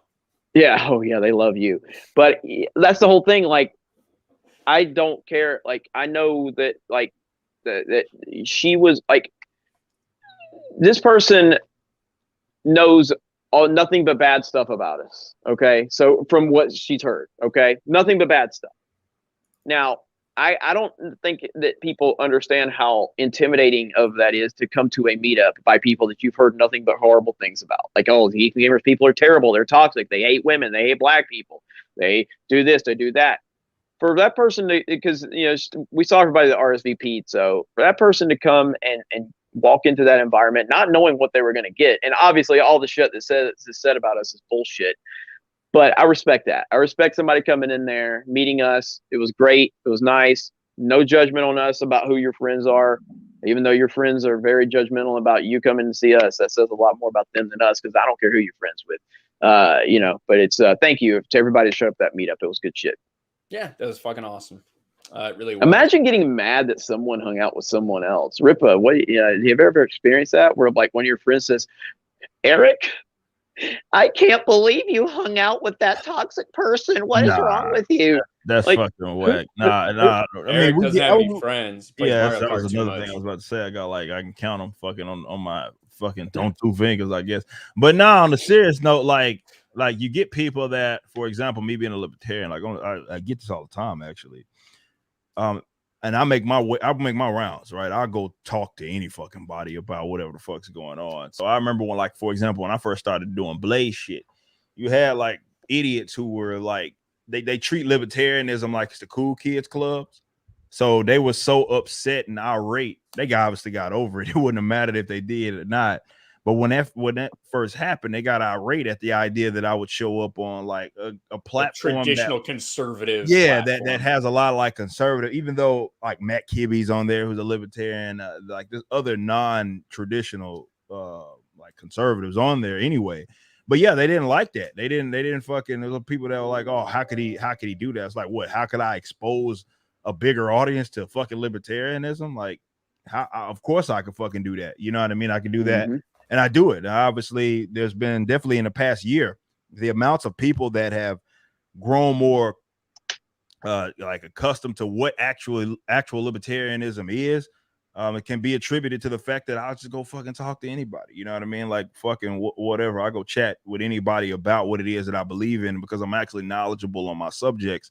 I can go anywhere and everywhere and talk about it. But yeah, you get weirdos who they think you belong to them. You know what I mean? So they treat it like, I mean, this is why I tell people, no matter who it is that they are, like, don't get this shit twisted. You know what I mean? Like, you don't fucking own, obviously, myself, and I'm not your mouthpiece. You know what I mean? So people, because they don't seem to understand that, they want you to stick to whatever they may be, like, I guess is comfortable for them. And you branch out of that, or you go do something else, they think you belong to them. So they like, why the fuck would you go do that? Like, why would you go speak to this person? Why would you? Yeah, there's weird people out there like that. And I just want to be honest. If you are a person that's doing that type of shit, you a bitch. Like, I can't even call you something else. Like, that's what I have to call you, as a bitch. If you go around trying to police who the fuck other people are talking to, you know, because you don't want them to, you think like they belong to you, you know what I mean? And like what it is, and I know everybody here has dealt with that. If you got a platform, is that people unfortunately try to place themselves in that position. And what they do is like they think you should be doing with your platform what they would do in the event that they fucking had it. Yes. And that's not how this shit works. You know what I mean? Like, that's not how it works. You can do whatever you want on your own shit, but it ain't my job to try to comfort your individual beliefs and like live up to how you would use it in the event that you got it. If you could do what I do, you'd have that fucking platform, and some of you do go utilize that to do that, but I ain't your fucking mouthpiece. It's not how this shit works. Yeah, 100%. You're right about, there are some like libertarians who they want to remain 1% of the voting. Absolutely. They want that to happen because they want to feel special about it. But I do get it from a certain perspective though, because the word libertarian, or like I have libertarian values, over the past decade has been like used so often by people who really, it's only like, well, I just don't want anyone to take my guns. I want to be able to say what I want. Like that, you know what I mean? It's been co-opted by very mainline, like mainline traditional Republicans and even Democrats to some extent, you know. So I do understand like why people would be sensitive to it. But yeah, it's fucking bullshit what anyone would get upset about a libertarian getting on a big platform to spread the message. It's weird. It's but no, that's how they treat it. It's like a cool kids club. It's like something that they think belongs to them and something they could say, look at me. I'm part of something. You know what I mean? And it's not about me. I'm legitimately trying to work towards a freer, more prosperous society, like in my own fucking lifetime. And I'm not saying that's gonna happen. I'm saying I would like to reap the benefits, and like my family immediately to reap the benefits in the event that they can do that. I'm not in this shit just for the sake of YouTube videos and shit. Like, this is something that I genuinely believe in. And in order to do that, my job, you know what I mean, is to try to convince other people that this is just, you know what I mean? And I can't do that if I'm sitting there yelling in a fucking bubble for the rest of my fucking life, only talking to people that are already libertarian. That's why you don't see me, for people that know me back in the day, like I used to sit up here and go back and forth with liberty. I agree with the motherfucker on 99% of the issues. And I'm sitting here arguing about trivial dumb shit. But we'll sit up here and go back and forth on the internet. I stopped doing that shit like a half decade ago. And obviously my productivity went up, but it's because like, look, that's a waste of my goddamn time. You know what I mean? If I want to treat it like the cool kids club, that's what I would do, but that's not what this is about. I legitimately value private property rights, and I want to work towards a more freer, prosperous, like place that we all live in. And that is impossible to do without talking to fucking people that I might disagree with on certain subject matters, you know? Yeah, I hear you, man. The Woke Breaker for $10. Hate Victoria Alonso with a passion. Watching while working on a vid. Caught myself in a libertarian rant after a county council meeting earlier today. Rippo rubbing off on me. Keep I love up the good work. I love it. Oh yeah, and Keep it up. Wokebreaker, I met him in St. Louis. Awesome fucking dude. So keep grinding. I'm looking forward to seeing the videos, man. Let me address this real quick. I'm actually looking at this. The guy that sent the chat earlier, and I now see what he's talking about. He's bitching about the bone density thing, like that isn't something that is true. It's the same thing that also can be said. I'm gonna put you on game, you dipshit, about fucking like fast twitch muscles with people of West African descent. Go look the shit up. It's scientifically proven there are genetic differences between people that are like black and people that are from the fucking mountains of Caucasus or whatever fucking that is that their fucking genetic being traces from. Some of it has to do with bone density, some has to do with actual muscle. If you wonder why like Jamaicans, for example, are faster, there's a fucking genetic reason for that and where they stem from, because there's more fucking fast twitch muscles in their body that allows them to do that, which is why people on the other side of fucking Africa are able to like run longer, though, despite not having that that access. So it's a different type of genetic being. To act like there's no differences in that is intellectually lazy, is disingenuous, because we're not all equal. Some of it is genetic wise, and to act like that is some thing that you don't like, oh, the bone, like, no, that's how it works. You know, genetics is an actual thing, and some people, depending on where their ancestry traces back from, has differences about them. These motherfuckers go stay in the sun, their reaction is different from when I go stay in the fucking sun because of what? Genetics. Same can be said from the cold. They can handle that shit better than what I can, simply due to genetic. We are different. Don't give me this egalitarian equality bullshit. People that trace back from different places in terms of their ancestry have different genetics. That's just a fucking scientific fact. Yeah, and that doesn't mean there can't be a fucking black person on the swim team for the United States, because guess what? There fucking is. But it does mean there's a fucking difference genetically, and that's fine. That's just a fact. Like that's not there's nothing to be offended about, because people are different. Like, what the fuck? Like, the fact that someone would even get offended at that. Oh, like, oh, what do you mean black? Like it's not a fucking secret, motherfucker. What you getting mad about? So what we just witnessed here is so someone just continuing to kind of ankle bite until finally Ripper just comes in and just slams the hammer down, and now they're gonna play the victim. Why are you coming after me, man? Like, Ripper just destroyed him. Fucking, you getting mad at something that's a scientific fact. Like, what the fuck is wrong with you? Yeah. It's like such a basic thing. Yeah. You know what I mean? Fundamental. It's not anything to be offended at. Yeah. What? Yeah. I mean, there's a reason I say I'm above average, okay? I don't say I've got like a 20-inch dick, okay? Because I know my role, okay? I'm just above average, okay? Because scientifically, I can't compete, okay? Jeremy, like I ain't gonna say I'm a Nigerian long dick, all right? Just saying above average. Oh man. Thumb Ugly for $5. I'm not a strong swimmer or runner, but I do turn into a McNugget in about 15 minutes in the sun. Y'all are great. Let's go, Brandon. Thank you, Thumb Ugly. The Let's Go Brandon shit's so funny. I can't say that because people get offended at the idea that people change in the sun. Can't say that. Yeah, I don't like that. Are you insinuating that I might burn quicker? That he's inferior? Is that what you're saying? You saying I might burn quicker in the sun than Eric July? How fucking dare you, racist sack of shit? Oh man. Run, it's Godzilla for $5. Says Yankees lose, suck it. Thank you, Run, it's Godzilla. You should change the name to Run, it's Gojira. Like, just change it to that. It'd be perfect.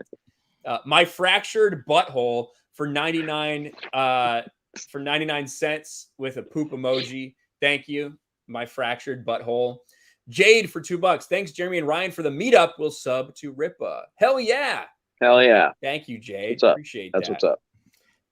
BFSD for $5. Superman 3 had the best live action Superman fight, hands down. Y'all know what I'm talking about. I still watch that junkyard fight. That is an awesome. Like, I like all the Christopher Reeve Supermans, even though I will admit that 3 and 4 are not good at all. But he is so fantastic in that role. Like he he makes 4, which is an objectively horrific film in every aspect except for Reeve, and he's such magic in that role. It's just I can watch him, man. I really can, and I get it. Like I can watch Superman 1 and 2, and I can see how someone today would watch those movies and go, "This is fucking dog shit," because it's just so part of its time. You know what I mean? But the cringe dialogue at times and all, I get it. If you're just watching these movies now, I can see why they don't kind of connect with you as much as some of the newer stuff. Mm-hmm. Titan for $2. Ripa, when's your first car video? I don't know. I've done some videos. He did. He gave you a shout out when he did. Yeah, exactly. So I've done. It's like 1 or 2 of them out there. Yeah. I think the first one you didn't like. You just did a video in your car, and then like this was before me and you really knew each other. Like we had interacted a few times, and your whole fucking comment section like, "You gotta clap like Jeremy." And he was like, the next one you did, you're like, "Here, motherfuckers." Yeah, exactly. Yep. 0 hour discussion with Jam Cruz says, any thoughts on Fat Geralt, Ripa? Haha, Last of Us 2 sucks. He was the star of that fucking video game, that's for sure. Fat Geralt committed the hate crime that we were all asking for in that. It was perfect. All right, let me get some of these Streamlabs guys. We're almost done. Blue Flame 72 for 5. Don't worry, when the Rippaverse comes out, we're going to make that bald bastard rich. Hashtag Rippa bald. I don't know why I'm not fucking bald. There's hair on my fucking head, man. Like, I don't know why everybody keeps thinking I'm fucking bald. I just choose to wear a goddamn hat. There's hair on my head. Same here, man. Same here. Like the thing is, the choice for me to wear a hat is really difficult, right? It's very difficult for me because I know my hair looks so damn good. I don't want to cover it up. So typically people that wear hats are either bald or they have hair they're not proud of. So it's always I will say like I don't like my hair. And that's why I wore hats. So yeah, like I have that fucking Justin Timberlake curly bullshit from NSYNC. And so but yeah, like I keep my hair really short. I always I'll let my hair grow out until it just annoys the fuck out of me, then I shave it. But everybody thinks I'm bald, so whatever. Hey, Ripple, we know that's a weave.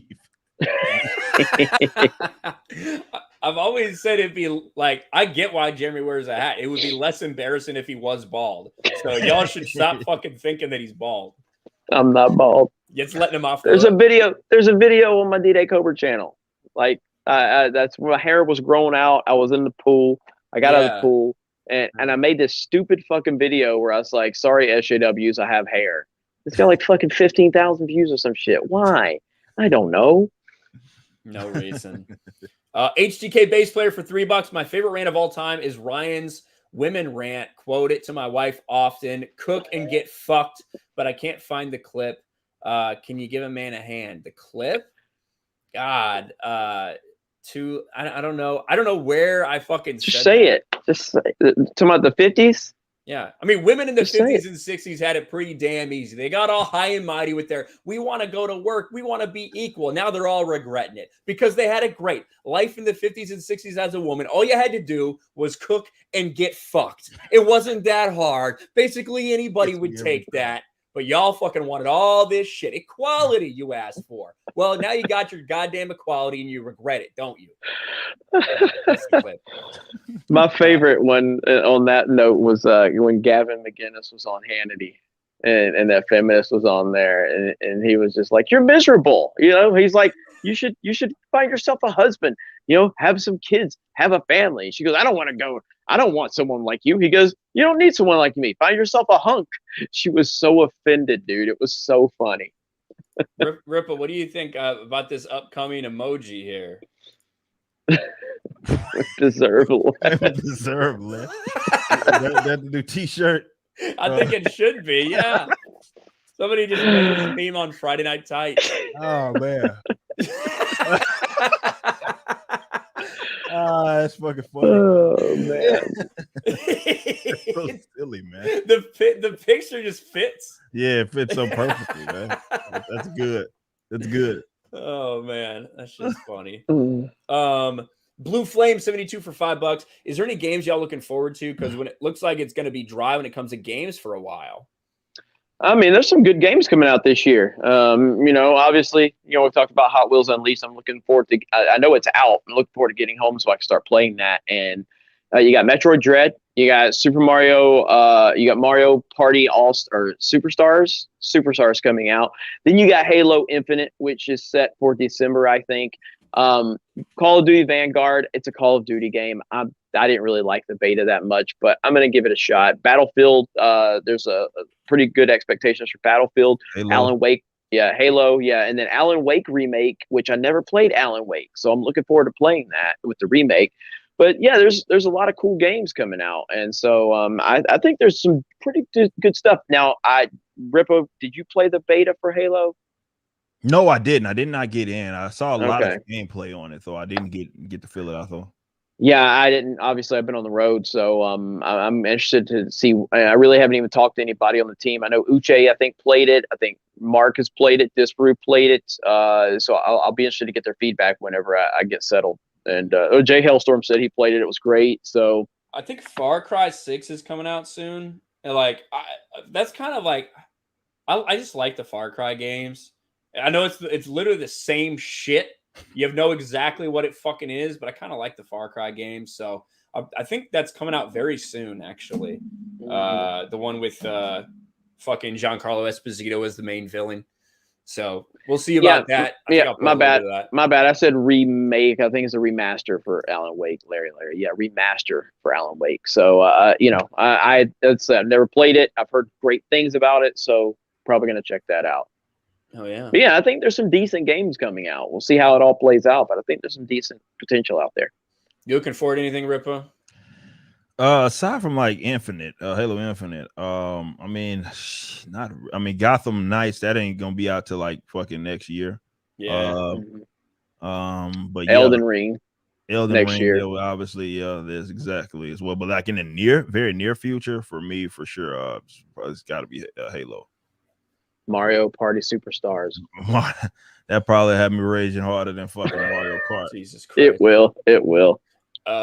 Smashball for $10 says it's more than an athlete until you don't say what they want you to. After you go up against the narrative, it's shut up and dribble. Yep. That's it. Yep. All depends on what pick you had at what time. True. That's for sure. Alexander for $1 says Uche's takes are better than Alex Rodriguez's commentary for the Sox Yankees game. Good God, I had to switch broadcasts. So damn, there's a whole lot being said in that I short know. statement. That's impressive. Yeah, That's impressive. it is rough. I can't stand Uche's Twitter. There's a lot being said there. Some snide stuff. That's impressive. I'll give him that. I can't stand Uche's Twitter. I will say though that we have a new show on Sports Wars called Monday Evening Quarterback, which we're doing Monday evenings to kind of recap all the NFL games that happen on Sunday and the big games that happen in college football on Saturdays. And I actually really like the what we have going on. It's myself, it's Uche, it's Robert Barnes. Robert Barnes has obviously been doing a lot of gambling shit from the gambling perspective, a betting perspective. Uche brings like the former player take on, what's going on and breaking. He's doing good. Yeah. So I think that's a good mix that we have there. And I'm looking forward to doing more of those. So, and obviously for Sports Wars content, you go to Sports Wars. We don't try to cross the streams too much, but I am first in our fantasy league for Sports Wars. I just want to point that out. I am first. I am ranked first. This is my first time playing fantasy. Ryan talks a lot of shit. I am ranked first in the league. Fuck Ryan. Yeah, Jeremy's just lucky. Outpost. I still score far more points I'm lucky. than You know who's made more moves in the league than anybody? Me, motherfucker. I've been making moves, and I fucking am kicking ass, and I am first in the league. Fuck I don't need it. You think that making moves because your team's so dog shit, you're desperately trying to fucking change people, pick other people up? Motherfucker, I've never played fantasy. I didn't know what the fuck I was doing at first. I know you don't. Now I've made moves, and I'm motherfucking first. Fuck you. No, that ain't gonna last. I got longevity on my side. You're fucking two-pump chump. Your fucking team's gonna shit the bed next week. Not gonna happen. I'm playing Jay. I've got another fucking win easily. Well, never mind. And then I play Tommy after that. Look at points against. I've had far more points scored against me than anyone in the league because everybody brings their A game when they play me. They know they can't fucking take a week off. All their players show up and show out because they know that's what it takes to beat who's inevitably going to be the champ. For you, nobody even fucking bothers showing up. That's why. That's because they're fucking scared of me. Man, they show up because they know you're like I'm the hot girl at the bar. You're that fucking chick. They know they can just walk up and do whatever they want to. They're intimidated by me. You're the fucking fat, ugly girl that they know, like, all right, well, man, I struck out all night. Might as well take that one home. That's the fucking opposite. You're the one that they know they don't have to fucking bring their A game. No, they're not. No. What I was fucking saying. No, they're scoring on you. They're scoring on you because you're easy. No, that's fucking dumb as shit. Nerd. Subscribe to Sports if you want more of that shit. Yeah. Let's see. Nerd Infantryman Jay for $5 wins the Florida Bro meetup. We're working on Florida. I mean, me and Gary are talking about that. I think I'm gonna probably do like some fucking a mini one, like a small, go to Disney Springs type of thing. Have a couple drinks at place. I think I'm gonna do one of those in the near future, just because I know a lot of guys are asking for it since I've gotten down here to Florida. So we'll do something like that. But as far as the big one, we do have a big one coming up that we're gonna organize. That'll be a while. That's going to be a big event. Me and Gary are going to talk about it. I want Rip involved in that and some other people. Like, it's going to be it's going to be a huge meetup. It may be more than just a meetup. Like, this is big deals, but I can't give any details of that. Me and Gary are going to talk about it. We'll figure it out. So, SPD Girl for $5. Hey Ryan, my uncle says Cubs stand for completely useless by September. Well, thanks, SPD Girl. I mean, we won a World Series in 2016. Tell your uncle to suck my fucking dick. He's probably a Sox fan. He's talking a lot of shit because the Sox aren't last in their division for like the first time in a fucking decade. Congratulations, Sox fans. Hope you get bounced soon. Fuck you. But thank you, SPD Girl. VJK for $5 says Peter Dinklage, Shaquille O'Neal, both human, different genetics. Same exact genetics, man, because we're all equal and genetics don't exist, actually. It's actually offensive for you to think that they are different from each other. How dare you think that Shaquille O'Neal might be able to jump higher than Peter Dinklage? Midnight Mike for $5. Metroid Dread comes out on my payday and my birthday. Guess it was meant to be. Hell yeah. Get that game. There you go. And I think I am all caught up. Boom. That's it. We're all caught up on Super Chats. Now, Jeremy, what do we have to plug coming up here? Well, like I said, next week, we're going to be back rocking and rolling with Tuesday night's main event. I'm really excited about that. Tomorrow or either the next day, I figured out. I got a lot of moving parts, but within the next day or two, me and Jay and Chris will be doing a live stream from the truck, doing a truck video live stream. So make sure you tune into that. And I may just do some streaming, just kind of chilling. I've got this gimbal actually works really good. So it makes it a lot easier when you're on the go. Mm-hmm. So, but again, I want to give a sincere congratulations to Krista for getting her Twitch channel partner. That's a great accomplishment for her. I'm really proud of her. And, we're doing great over on Twitch. Rip has obviously got his Twitch. Ryan's got his. So if you guys are over there, follow us. That's where we do a lot of gaming content coming up. So we're going to be grinding on that. So, shout out to everybody on the team for just holding it down while we're on the road. The website. My boy Alex, our editor-in-chief, a fucking machine. This motherfucker never stops. You guys have no idea. Alex is a goddamn machine. I love this dude. He's been with me for years. And the website, the content is picking up big time on the website. So thank you to my writing team. Thank you to my editors. You guys are awesome. There you go. And Eric July, where can people find you? What are you going to be up to? Of course, YoungRiver59 is a YouTube. Do the show live over there. I'm going to be dual streaming soon as well on Odyssey. The show 12 p.m. Central every day. The main thing right now going into the end of the year is the comic book stuff, finishing that up. We're like 20 pages or so of color ink, pencils all done. It's looking fucking fantastic.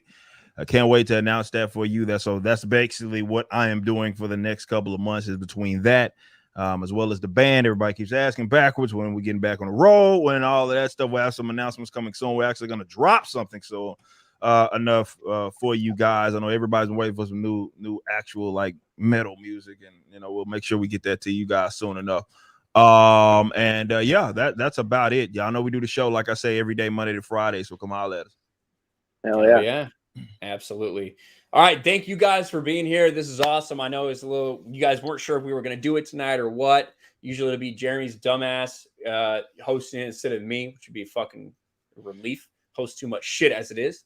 But I was glad to hurry back from Boston to come here and set all this up, because we want to make sure we're doing this each and every week for you. Got anything else, Jeremy? Are we good? No, that's it, man. So thank you to everybody. Great show as always, and looking forward to the future. Mr. Grant Gregory, fucking thank you, dude. That was an awesome thing you put together for the show, and we'll be talking. That's great. I love that. Oh yeah. Ibanez shred for $5. I can beat anyone at anything, anytime, and I have cancer. Get wrecked. That's how you fucking talk shit right there. I love the fucking confidence, man. So. Yeah, just hope you get kick cancer's ass, obviously, man. I'm gonna take a brave and stunning stance right now and say that I am against cancer. I know very rarely do people say that on the internet, so I'm taking a shot at all the people that do that. But yeah, man, I hope you get better. We appreciate your support, and you could probably beat Rippa in Mario Kart, but you can't beat me. So fake news, man. Not true. Man, if I went to like a Make-A-Wish or whatever, and we were like playing Mario Kart, I wouldn't fucking relent for 1 second. Y'all saw how I was with those girls. No in the parking days lot. off. No days off. If you beat me square up. Ain't gonna fucking let you win. But no, thank you for the super chat, and thank you everybody. We'll talk to you next time. Peace. Bye, everybody.